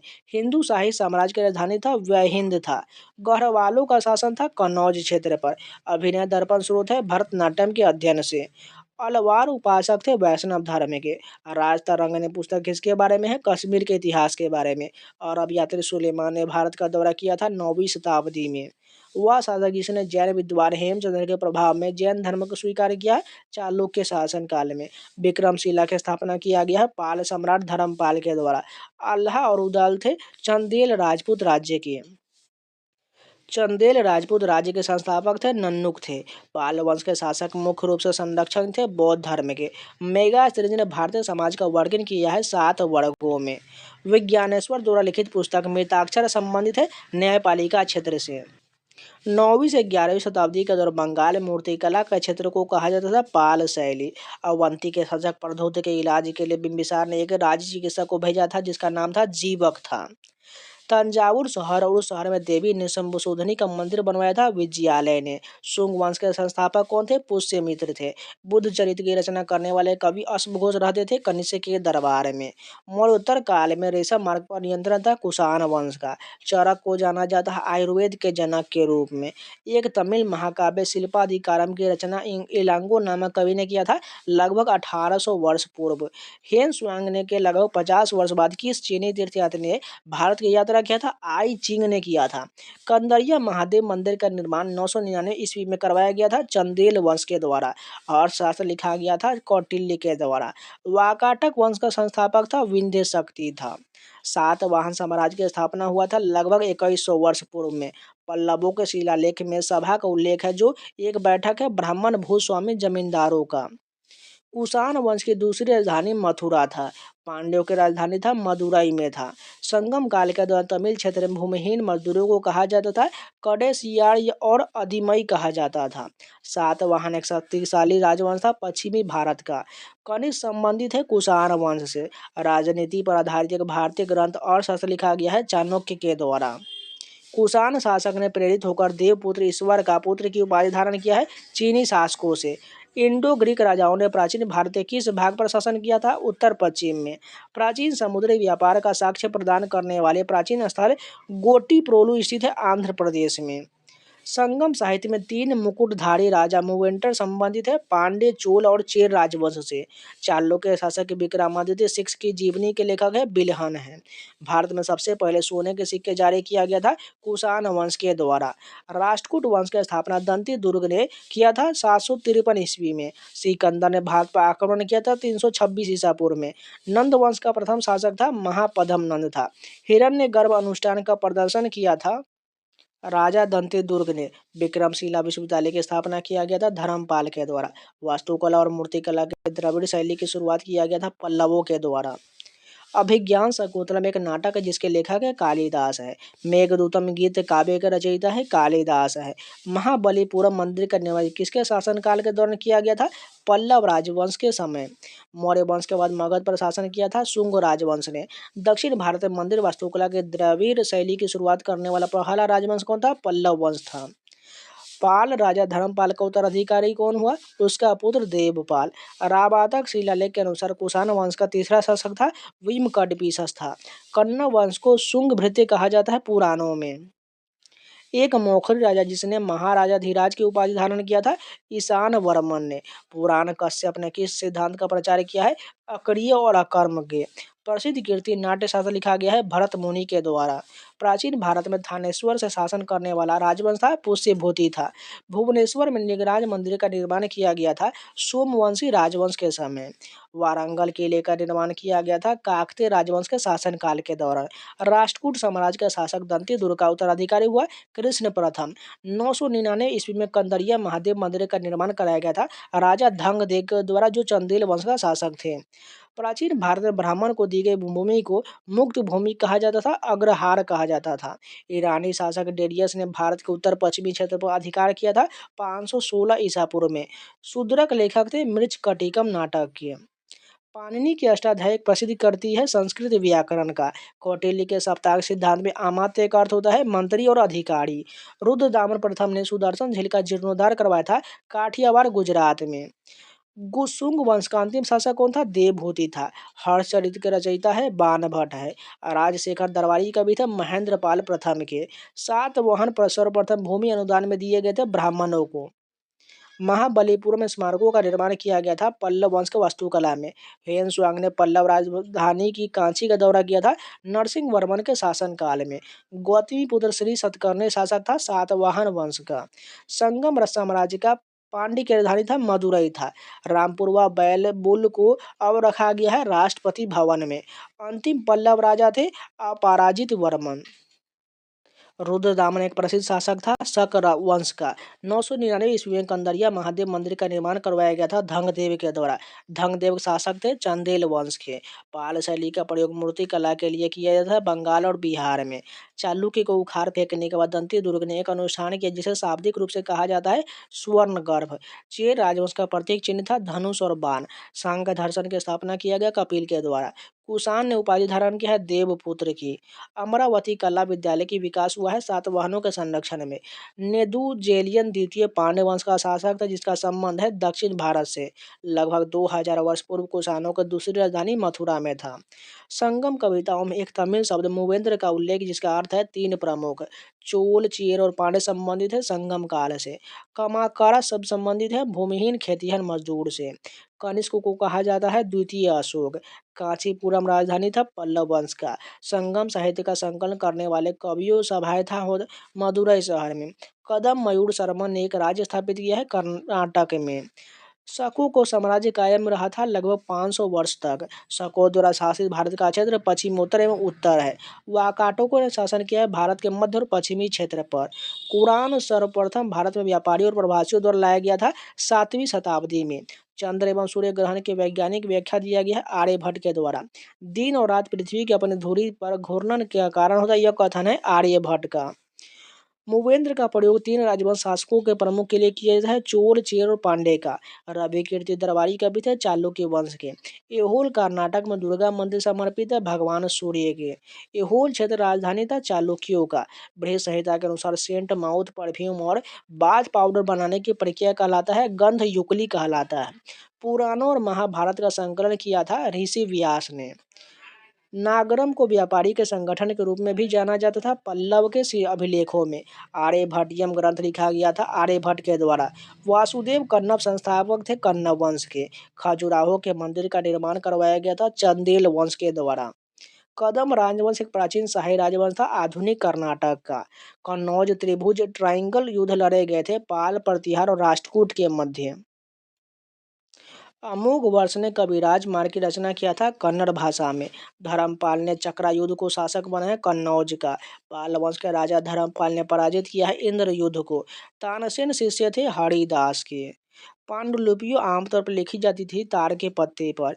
मुक्तेश्वर मंदिर स्थित है ओडिशा में। राष्ट्रकूट राजा कृष्ण प्रथम के द्वारा चट्टान को काटकर बनाया गया मंदिर था एलोरा का कैलाश मंदिर। रानी रुद्रमा देवी थी काकतीय राजवंश की। प्राचीन भारत में ताम्रलिप्ति शहर प्रसिद्ध था बंदरगाह के लिए। प्राचीन भारत में एक मछली पकड़ने का उपनिवेश था जिसका उपयोग रोमन के साथ व्यापार के लिए बंदरगाह के रूप में किया जाता था। आमिर अरिका मेडू में मेसोपोटामिया के लोग जिन पट्टिकाओं पर लिखते थे वे बनी होती थी मिट्टी की। चरक का योगदान था चिकित्सा क्षेत्र में। चरक द्वारा लिखी गई पुस्तक था चरक संहिता। वराहमिहिर एक प्राचीन भारतीय हैं गणित खगोल शास्त्री थे। पंच सिद्धांतिका लिखे थे वाराहमिहिर ने। श्रृंगवेरपुर में गंगा नदी के बाढ़ के पानी को प्रवाहित करने के लिए एक जल संचयन प्रणाली था प्रथम शताब्दी ईसा पूर्व में। निगथौजा राजवंश का शासक था मणिपुर में। एलिफेंटा गुफाएं मुख्य रूप से समर्पित है भगवान शिव को। दक्षिण भारतीय वास्तुकला में हिंदू मंदिर के प्रवेश द्वार के स्मारकीय प्रवेश द्वार को कहते हैं गोपुरम या गोपुर। गोपुरम पाए जाते हैं शिव मंदिर चिदम्बरम में। 12वीं शताब्दी ईसा पूर्व में ओडिशा का सूर्य मंदिर बनवाया गया था नरसिंह देव प्रथम के द्वारा। अमुक्त मालिदा शासन कला पर लिखी गई एक कृति है कृष्णदेव राय की। वैशेषिक दर्शन का मूल पाठ लिखा गया है कनाद के द्वारा। मैनामती और गोपी चंद्र की कहानी एक हिस्सा है नाथ साहित्य का। यथा विग्रह संस्थापक थे गढ़वाल राजवंश के। यशो विग्रह महीचंद्र और चंद्रदेव शासक थे गढ़वाल वंश के। वशिष्ठ वासुदेव और होविष्क शासक थे कुषाण वंश के। असम को पूर्व में जाना जाता था प्रयाग ज्योतिष के नाम से। पद्म पानी बोधिसत्व नामक पेंटिंग पाया जाता है अजंता की गुफाओं संख्या 1 में। वर्मन वंश के भास्कर वर्मन ने शासन किया है कामरूप क्षेत्र में। तहकीक या माल मिल हिंद पुस्तक लिखा गया है अल बिरुनी के द्वारा। उदयगिरी और खंडगिरी गुफाएं स्थित है ओडिशा राज्य में। कथा सरिसागर लिखा गया है सोमदेव के द्वारा। अल्पकालिक राज्य को कोलाथुनुडु वल्लूर वनाद और थेक्कू मकुड़ थे केरल में। विक्रम संवत का प्रारंभ माना जाता है 57 ईसा पूर्व में। खजुराहो के मंदिर उदाहरण है नागर शैली के। एलोरा का कैलाश मंदिर उदाहरण है द्रविड़ शैली का। वास्तुकला के नागर शैली को जाना जाता है उत्तर भारतीय शैली के रूप में। वास्तुकला के द्रविड़ शैली को जाना जाता है दक्षिण भारतीय शैली के रूप में। अपार सुंदर और संबंदर थे नयनार संत के। इस्लाम का संस्थापक माना जाता है पैगंबर मोहम्मद को। ईसाई धर्म का पवित्र ग्रंथ का नाम है बाइबिल है। ओल्ड टेस्टामेंट और न्यू टेस्टामेंट भाग है बाइबिल के। ईस्टर टोकरी संबंधित है ईसाई धर्म से। मुसलमानों का पवित्र ग्रंथ है कुरान है। वे ग्रंथ जिनमें ईसा मसीह के जीवन का विवरण मिलता है गोस्पेल में मिलता है। वैश्विक प्रमुख दार्शनिक संप्रदाय है हिंदू धर्म का। पैगंबर मोहम्मद की बातें या दिन प्रतिदिन की शिक्षाओं को कहा जाता है हदीस कहा जाता है। ईसा मसीह का जन्म स्थान है जेरूशलम में बेथलहम। भारत में ईसाई धर्म लाने वाले प्रथम व्यक्ति कौन था सेंट थॉमस था। संगम साहित्य की रचना हुआ था तमिल भाषा में। इस्लाम को पैगंबर मोहम्मद द्वारा अरब में प्रचारित किया गया था 7वीं शताब्दी में। हिंदू धर्म में अद्वैत सिद्धांत का प्रतिपादन किया गया आदि शंकराचार्य के द्वारा। कार्तिकेय के जन्म के संदर्भ पर आधारित कालिदास की कृति है कुमार संभवम। माधव निदान 12वीं शताब्दी में लिखा गया था माधवाचार्य के द्वारा। माधव निदान में 69 अध्याय विशेष रूप से समर्पित है रोगों के निदान पर। विक्रमोर्वशीय में पूर्वा और वर्षी के प्रेम की कहानी लिखा गया है कालिदास ने। कालिदास ने अपना काव्य मेघदूतम लिखा था संस्कृत भाषा में। मठ मथुरा के निकट एक मंदिर में कुषाण शासकों की विशाल प्रतिमा स्थापित किया गया उत्तर प्रदेश में। गुणाढ़ के बृहत कथा लिखा गया है पैशाची भाषा में। महान साहित्य कृति मृच कटिकम लिखा गया है शूद्रक के द्वारा। वैसे विशिष्टाद्वैतवाद दर्शन के संस्थापक थे रामानुजाचार्य। हम्पी में विरासत स्थल में संबंधित वास्तुकला की शैली है द्रविड़ शैली। प्रारंभिक शिलालेखों के लिए प्रयुक्त ब्राह्मी और खरोष्टी लिपि को पढ़ा जाता है जेम्स प्रिंसम ने पढ़ा था। व्यक्ति के वजन के बराबर वस्तु दान करने का एक प्राचीन प्रथा था तुलाभार। अभिलेखों के अध्ययन को कहा जाता है एपिग्राफी। सिक्कों के अध्ययन को कहा जाता है न्यूमिस्मेटिक्स कहा जाता है।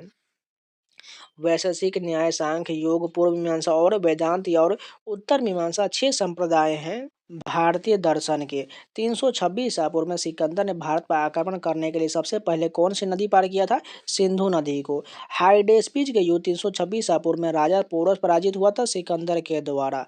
हाइडेस्पिज का युद्ध हुआ था झेलम नदी के तट पर। 10 कुमार चरित या 10 राजकुमारों की कहानी का रचना था दंडी ने। विविध विषयों पर वैज्ञानिक जानकारी का संग्रह भी संहिता लिखा गया है वराह मिहिर के द्वारा। मेघदूतम और अभिज्ञान शकुंतलम की रचना किया था कालिदास ने। अपने शासकों के चित्र वाले सिक्के जारी करने वाला मूल भारतीय वंश था सातवाहन वंश। 9वीं शताब्दी में विक्रमशिला विश्वविद्यालय की स्थापना किया था धर्मपाल ने। भीमबेटका के शैलाश्रय मानव जीवन के पुराने निशानों के लिए प्रसिद्ध है भारतीय उपमहाद्वीप में। किताबुल हिंद अल बरूनी द्वारा लिखा गया है अरबी भाषा में। मोढेरा में सूर्य मंदिर का निर्माण किया गया था चालुक्य यानी कि सोलंकी राजवंश के द्वारा। पदार्थ के सबसे छोटे कण पर विचार करने एवं परमाणु नामक देने वाले प्राचीन भारतीय दार्शनिक कौन है? कणाद है। प्रारंभिक भारतीय दार्शनिक ने पदार्थ को वर्गित किया है 5 मूल तत्व यानी पंच तत्व में। विक्रम संवत कैलेंडर 56.7 वर्ष आगे है ग्रेगोरियन कैलेंडर से। आर्यभट्ट ने प्रमुख योगदान दिया है बीज गणित के क्षेत्र में। सुश्रुत संहिता का संबंध चिकित्सा और शल्य चिकित्सा से। पुलकेशिन प्रथम और पुलकेशिन द्वितीय का संबंध है चालुक्य वंश से। राजा सिंह विष्णु संबंधित है पल्लव वंश से। भारतीय राष्ट्रीय कैलेंडर आधारित है शक संवत पर। प्राचीन भारतीय दर्शन जो तार्किक चिंतन की तकनीक विश्वास करता है न्याय है। भारत का सबसे पुराना सिक्का था पंचमार्क सिक्का था। इंद्रप्रस्थ नामक दिल्ली के पहले शहर की स्थापना पांडवों ने किया था। सिद्धांत शिरोमणि नामक प्राचीन ग्रंथ लिखा गया था भास्कराचार्य के द्वारा। कश्मीर के राजाओं के बारे में संस्कृत काव्य राजतरंगिणी राजाओं की नदी लिखा गया था कल्हन के द्वारा। विक्रमशिला विश्वविद्यालय की स्थापना पाल राजा धर्मपाल ने किया था। विक्रमांक देवचरित प्रसिद्ध लिखा गया है बिल्हन के द्वारा।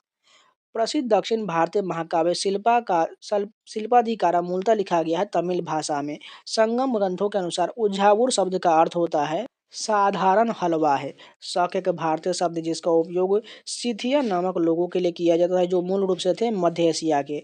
एमोराइट अक्काडियन सुमेरियन भाषाएं था मेसोपोटामिया का। हाथी गुफा शिलालेख उत्कीर्णित है पाली भाषा में। मौर्य काल में 2 प्रमुख आंतरिक स्थल मार्ग थे उत्तरापथ और दक्षिणापथ। शिशुपाल व संस्कृत में लिखा गया था माघ के द्वारा। हम्पी के मंदिर और महलों में मुख्य रूप से देखने को मिलता है द्रविड़ वास्तुकला शैली। एक चीनी दार्शनिक और विद्वान जिन्होंने अपनी शिक्षाओं में नैतिक मूल्य के महत्व पर जोर दिया है कन्फ्यूशियस ने। 8वीं शताब्दी के मध्य में राष्ट्रकूट शासक दंती दुर्ग ने एक अनुष्ठान किया जिसे कहा जाता है हिरण्यगर्भ यज्ञ। राष्ट्रकूट शासक जिसने पाल वंश के धर्मपाल को हराया था ध्रुव ने हराया था। हम्पी शहर का नाम किस स्थानीय मातृ देवी के नाम पर रखा गया था? पंपा देवी के नाम पर। सोलंकी वंश के राजा भीमदेव प्रथम द्वारा निर्मित सूर्य मंदिर है मोढेरा सूर्य मंदिर। प्रथम गुर्जर प्रतिहार शासक जिसने अरब आक्रमणकारियों को सफलतापूर्वक पराजित किया था नागभट्ट प्रथम ने किया था। रुद्र दमन संबंधित है शक वंश से। भारत में बड़े पैमाने पर स्वर्ण सिक्के जारी करने वाला शासक था विम कड़फिसर जिसे कुषाण वंश का था। किस पर नियंत्रण पाने के लिए गुर्जर प्रतिहार राष्ट्रकूट एवं पाल वंश के मध्य त्रिपक्षीय संघर्ष हुआ था? कन्नौज पर। 9वीं और 13वीं शताब्दी के बीच राजपूत वंश का चंदेल राजवंश द्वारा शासित क्षेत्र था बुंदेलखंड क्षेत्र था। इलाहाबाद स्तंभ शिलालेख में हरिसेन द्वारा प्रयुक्त भाषा था संस्कृत था। सातवाहन वंश के सातकर्णी प्रथम की राजधानी था प्रतिष्ठान जिसे महाराष्ट्र में था। प्राचीन भारत में दक्कन में सातवाहन साम्राज्य को मजबूत किया था गौतमीपुत्र सतकर्णी ने। मालवा क्षेत्र में किस राजपूत शासक राजवंश की स्थापना 8वीं शताब्दी में नागभट्ट प्रथम द्वारा किया गया था? गुर्जर प्रतिहार वंश का। वल्लभी में मैत्रक वंश का संस्थापक था भट्टारक था। हड़ेक वंश की स्थापना 543 ईसा पूर्व में किया गया था बिंबिसार के द्वारा। मध्य भारत में 950 से 1050 ईस्वी के बीच खजुराहो के मंदिर का निर्माण करवाया गया था चंदेल वंश के द्वारा। कदम्ब राजवंश आधुनिक प्राचीन शाही राजवंश था कर्नाटक का। नरसिंह वर्मन प्रथम सिंह विष्णु महेंद्र वर्मन प्रथम शासक थे पल्लव वंश के। गुर्जर प्रतिहार वंश की स्थापना किया था नागभट्ट ने। कन्नड़ भाषा में कवि राजमार्ग लिखा गया था अमोघ वर्ष के द्वारा। वल्लभी प्रकार की इमारतें मंदिर वास्तुकला की किस शैली की एक प्रमुख उपशाखा है? नागर शैली का। 11वीं सदी में निर्मित रानी की बाव नामक बावड़ी स्थित है गुजरात में। विक्रमशिला विश्वविद्यालय का निर्माण हुआ था पाल वंश के शासनकाल में। गंग वंश द्वारा निर्मित बाराबती किला स्थित है ओडिशा में है। ओडिशा के गजपति साम्राज्य की स्थापना 1435 ईस्वी में किया गया था कपिल देव कपिलेंद्र देव के द्वारा। 13वीं शताब्दी में गोलकुंडा किला का निर्माण किया गया था काकतीय राजवंश के शासन काल में। कंदरिया महादेव मंदिर का निर्माण करवाया था चंदेल राजा धंगदेव ने। अंतिम शुंग शासक की हत्या किया था उसके मंत्री वासुदेव ने। कर्ण वंश के संस्थापक थे वासुदेव थे। एलिफेंटा गुफाओं में शैल चित्र रॉक आर्ट का संग्रह जो संबंधित है शिव संप्रदाय से। रामचरितम या रामपाल चरित एक साहित्यिक कृति है संध्याकर नदी के द्वारा रचित है। नागर और द्रविड़ वास्तुकला शैलियों के मिश्रण को कहा जाता है वेसर शैली। पंडित सारंग देव द्वारा लिखित संगीत रत्नाकर में शामिल है 7 अध्याय। 4वीं से 9वीं शताब्दी के बीच कांचीपुरम राजधानी था पल्लव वंश का। अपने 5 वर्षीय पुत्र वीर नारायण की ओर से शासन करने वाले रानी दुर्गावती संबंधित है गोंड जनजाति से। अश्वघोष दरबारी कवि थे कनिष्क के। प्राचीन भारत में इलेंगो द्वारा रचित प्रसिद्ध तमिल महाकाव्य है शिल्पाधिकारम। भीमबेटका स्थल मध्य प्रदेश प्रसिद्ध है शैल चित्रों के लिए। चो चोल चेर पांडे राजवंश संबंधित है दक्षिण भारत से। जयदेव ने गीत गोविंद नामक कविता का संग्रह लिखा था 12वीं शताब्दी में। पांडे साम्राज्य की राजधानी मदुरै स्थित है वगई नदी के तट पर। विक्रमांक देवचरित की रचना किया गया था कश्मीरी कवि बिल्हन के द्वारा। विक्रमांक देवचरित चालुक्य द्वारा राजा थे विक्रमादित्य के दरबार में। भुवनेश्वर में प्रसिद्ध लिंगराज मंदिर का निर्माण करवाया था राजा ययाति केसरी ने। प्राचीन भारत में वाकाटक वंश के संस्थापक थे विंध्य शक्ति। ममला नामा से प्रसिद्ध नरसिंह वर्मन प्रथम शासक थे पल्लव वंश के। एलोरा के कैलाशनाथ मंदिर का निर्माण को संरक्षण प्रदान किया था राष्ट्रकूट राजा कृष्ण प्रथम के द्वारा। शुंग वंश का संस्थापक था पुष्यमित्र। प्राचीन भारत में व्यापारिक कारोबार के नेता को कहा जाता था सारथवा। आदि चलनूर पुरातात्विक स्थल स्थित है तमिलनाडु में। प्राचीन भारत की संस्कृति के संदर्भ में पंचायतन की शैली को संदर्भित करता है मंदिर वास्तुकला को संदर्भित करता है। 10वीं सदी के अंत में दिद्धा नामक की महिला शासिका ने शासन किया था कश्मीर पर। राजा रुद्रदामन का संबंध था शक वंश से। वीर से पशुपथ का पालिक है शैव संप्रदाय के। किसी संरचना के निर्माण में एकल या अन्य पत्थरों के साथ मिलकर उपयोग किए जाने वाला बड़ा पत्थर कहलाता है मेगालिथिक कहलाता है। चालुक्य शासक की कीर्ति वर्मन प्रथम का पूर्ववर्ती था पुलकेशिन प्रथम था। सर्व सर्वभूपुरिया और सोमवंशी नामक राजवंशों शासन किया था छत्तीसगढ़ में किया था। निगथौंजा राजवंश के किस रियासत पर शासन किया था मणिपुर में किया था। अतरंजी खेरा पुरातात्विक स्थल स्थित है एटा उत्तर प्रदेश में। 12वीं शताब्दी में वीर से परंपरा का उदय हुआ था वर्तमान कर्नाटक में। मार्कंडेश्वर मंदिर परिसर को जाना जाता है विदर्भ के खजुराहो के नाम से। दंती दुर्ग प्रमुख शासक था राष्ट्रकूटों का। 543 ईस्वी में निर्मित प्राचीन बादामी किले का निर्माण करवाया गया था पुलकेशिन प्रथम के द्वारा। प्राचीन भारत में मोटे अनाज की खेती के साक्ष्य मिले हैं हल्लूर कर्नाटक से। प्राचीन भारत में दबाव सल्क प्रेशर फ्लेकिंग तकनीक का उपयोग किया जाता था पत्थर के औजार बनाने के लिए। भारत में कुषाण साम्राज्य की स्थापना किया गया था कुजुल कड़फिसस के द्वारा। गौतमी पुत्र सतकर्णी सातवाहन साम्राज्य का शासक था जिसे जाना जाता है अद्वितीय ब्राह्मण के नाम से। सबसे पहले ज्ञात कन्नड़ कविता कवि राजमार्ग लिखा गया था अमोघ वर्ष प्रथम के द्वारा। बादामी गुफा मंदिर का निर्माण करवाया गया था मंगलेश के द्वारा। राजाओं द्वारा किया जाने वाला घोड़े से संबंधित प्राचीन अनुष्ठान था अश्वमेघ यज्ञ था। चट्टान निर्मित प्रसिद्ध कैलाश मंदिर स्थित है एलोरा में स्थित है। रेशम मार्ग की स्थापना किसके शासनकाल के दौरान हुआ था चीन के हान राजवंश के शासनकाल में हुआ था। भारतीयों के लिए रेशम मार्ग यानी एशिया का व्यापार मार्ग प्रारंभ किया था कनिष्क के द्वारा। शाह महानों ने दिल्ली और अजमेर के आसपास के क्षेत्र पर शासन किया जो बाद में कहलाया चौहान कहलाया। प्राचीन भारत में कुषाणों के दूसरी राजधानी था मथुरा था। इतालवी यात्री मार्को पोलो ने केरल का दौरा किया था 13वीं शताब्दी में। कुषाण शासकों द्वारा प्रक्षेपित रिश्तेदारी की धारणा किसके माध्यम से सबसे अच्छी तरह से स्पष्ट है सिक्के और मूर्तियों के। भारत के G20 प्रेसिडेंसी के थीम वसुधैव कुटुंबकम एक पृथ्वी एक परिवार एक भविष्य लिया गया महाउपनिषद से लिया गया। महेंद्र वर्मन ने संगीत वाद्य यंत्रों को संबंधित शिलालेख की रचना किया था कुडुमियामलाई में। प्रसिद्ध राजनीतिक ग्रंथ अमुक्त मालेदा की भाषा है तेलुगु है। मिहिर भोज की ग्वालियर प्रशस्ति के लेखक थे कक्कुक थे। कुमारिला भट्ट और प्रभाकर किस दार्शनिक शास्त्र के विद्यालय संबंधित है पूर्व मीमांसा से संबंधित है। तोल्कापियम व्याकरण और काव्य शास्त्र की एक पुस्तक लिखा गया है तमिल भाषा में। दत्त घटोत्कच नाटक लिखा गया है महाकवि भास के द्वारा। मृच्छकटिकम विन वासवदत्त और पद्म प्रभृतिक नाटक लिखा है शूद्रक ने। किराता जूर्नियम की रचना है भैरवी के ने लिखा है। रावण वध के लेखक है भट्टी हैं। चारवाक और लुकायत दर्शन के संस्थापक है बृहस्पति हैं। धूर्त और सुशिक्षित उदाहरण है चारवाक दर्शन शास्त्र के। भास्कराचार्य की लीलावती का फारसी में अनुवाद किया गया था अबुल फैजी के द्वारा। जहां आरा द्वारा रचित शेख मोइनुद्दीन चिश्ती की जीवनी कहलाता है मोनिस अल अरवाह कहलाता है।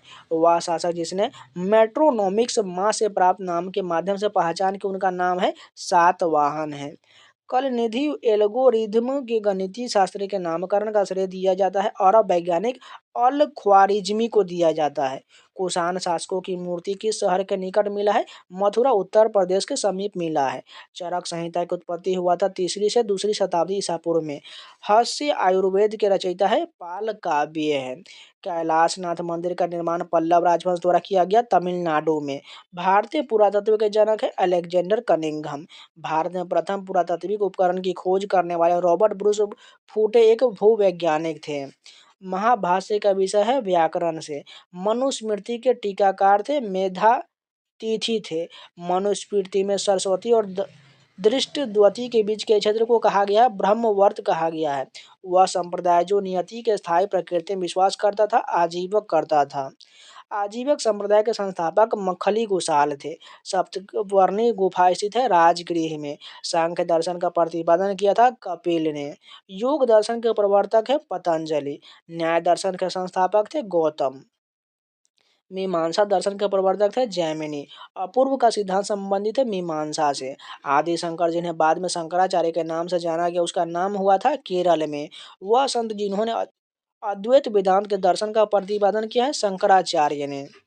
जोशी मठ द्वारिका पुरी श्रृंगेरी मठों की स्थापना किया गया था शंकराचार्य के द्वारा। रामानुजाचार्य के अनुयायियों को कहा जाता है वैष्णव। रामानुजाचार्य का संबंध है विशिष्टाद्वैतवाद से। महिला संत दयाबाई शिष्या थी संत चरण दास की। वारकरी संप्रदाय का मुख्य मठ या पीठ स्थित है पंढरपुर में। वीरशैव संप्रदाय के संस्थापक थे बसव या बसेश्वर। मैथिली भाषा का विकास हुआ था कर्नाट राजवंश के शासनकाल में। सुदर्शन झील एक कृत्रिम जलाशय की मरम्मत किया था रुद्रदामन ने। देवगढ़ झांसी और गढ़वा इलाहाबाद का महत्वपूर्ण अवशेष है राष्ट्रकूट कला के। चरक संहिता विभाजित है 120 अध्याय और 8 खंडों में। विशिष्टाद्वैत दर्शन संबंधित है रामानुज से संबंधित है। द्वैत दर्शन संबंधित है श्री माधवाचार्य से। द्वैताद्वैत दर्शन संबंधित है निम्बकाचार्य से। शुद्धाद्वैत दर्शन संबंधित है वल्लभाचार्य से। चिंतामणि भट्ट के संस्कृत ग्रंथ सुका सप्तमी का फारसी में अनुवाद किया गया और इसे तूतीनामा शीर्षक दिया ख्वाजा जिया उद्दीन नक्शबंदी ने। सहसाधिपति का संबंध था डकैती के मामलों के अधिकारी से। तालार संबंधित है नाइट गार्ड्स के अधिकारी से। पटकोला का संबंध था ग्राम कर संग्रहर्ता से। बालादीप का संबंध था गॉड ऑफ ऑक्ट्राय से। एक अरब लेखक जिसने कलचुरी शासक गांगेदेव और उसकी राजधानी त्रिपुरी का वर्णन किया है अल बरूनी ने। ओंकारेश्वर का प्राचीन नाम था मांदा था। परंपरागत रूप से अलवारों और नैनारों की संख्या 12 और 63। विश्व का प्रथम विज्ञापन कहे जाने वाले अभिलेख है दसपुर अभिलेख है। एलोरा और एलिफेंटा का स्थल किस वंश से संबंधित है? राष्ट्रकूट वंश से। चचनामा के अनुसार 6ठी एवं 7वीं शताब्दी में सिंधु देश की राजधानी था अरोड़ था। शिलालेख जो रेशम बुनकर संघ के बारे में जानकारी देता है दसपुर शिलालेख देता है। चित्तौड़ का त्रिभुवन नारायण मंदिर बनवाया गया था परमार राजा भोज ने। अरब यात्री सुलेमान ने भारत का दौरा किया था प्रतिहार राजा भोज प्रथम के शासनकाल में। भरूच का स्तूप एक उत्कृष्ट उदाहरण है शुंग वास्तुकला का। तो अब ये मध्यकालीन इतिहास आपको ये कल वीडियो मिलने वाला है। तो ये जितने भी प्राचीन इतिहास के जो है प्रश्न थे सारे कंप्लीट हो गया। अगर आप लोगों को वीडियो पसंद आया तो लाइक जरूर कर दीजिएगा। अगर नया है तो चैनल को सब्सक्राइब जरूर कर दीजिएगा। अगर हो सके तो अपने दोस्तों के पास जरूर शेयर कर दीजिएगा। और इन सभी का पीडीएफ आपको आज जो है रात के में प्रोवाइड हो सकता है करा सकता हूँ, नहीं तो कल सुबह तक मुझको जरूर मिल जाएगा। इसलिए जो लोग नए हैं टेलीग्राम चैनल को जाकर ज्वाइन जरूर कर लीजिएगा। आपको पीडीएफ वहीं पर मिलता है। अगर पीडीएफ को अगर नहीं दिख रहा है तो फाइल सेक्शन में जाकर सर्च कर लीजिएगा, आपको सारे पीडीएफ मिल जाएगा। फिर से एक बार रिपीट कर रहे हैं, जो लोग नए हैं चैनल को सब्सक्राइब जरूर कर लीजिएगा और वीडियो को लाइक कर दीजिएगा। और इन सभी का प्लेलिस्ट बना हुआ है, आप लोग जाके सारे वीडियो को, मैंने मैराथन वीडियो बहुत सारा दिया हुआ है, एसएससी जीके का प्लेलिस्ट देख लीजिएगा। उसमें मैंने स्टैटिक जीके के 2 से 3 वीडियो दिया हुआ है जो 12-12 घंटे का वीडियो है। उसके अलावा बहुत सारे प्रीवियस क्वेश्चन के एसएससी के और रेलवे के एग्जाम के मैंने वो भी सभी मैराथन वीडियो दे दिया है, उन सभी को जरूर देख लीजिएगा, आपको जीएस में बहुत फायदा होने वाला है। और इसका नेक्स्ट वीडियो जो आपको मध्यकालीन इतिहास का कल मिल जाएगा। उसी प्रकार एक-एक दिन करके 3 वीडियो में ये पूरी हिस्ट्री खत्म हो जाएगा। उसके बाद ज्योग्राफी, पॉलिटी, इकोनॉमिक्स उन सभी का 1 या 2 वीडियो आएगा। इसी प्रकार हम एग्जाम से पहले आप लोगों को ये पूरा जो है वन शॉट वीडियो आपको प्रोवाइड करा देंगे। तो चलिए मिलते हैं नए वीडियो के साथ, तब तक के लिए जय हिंद।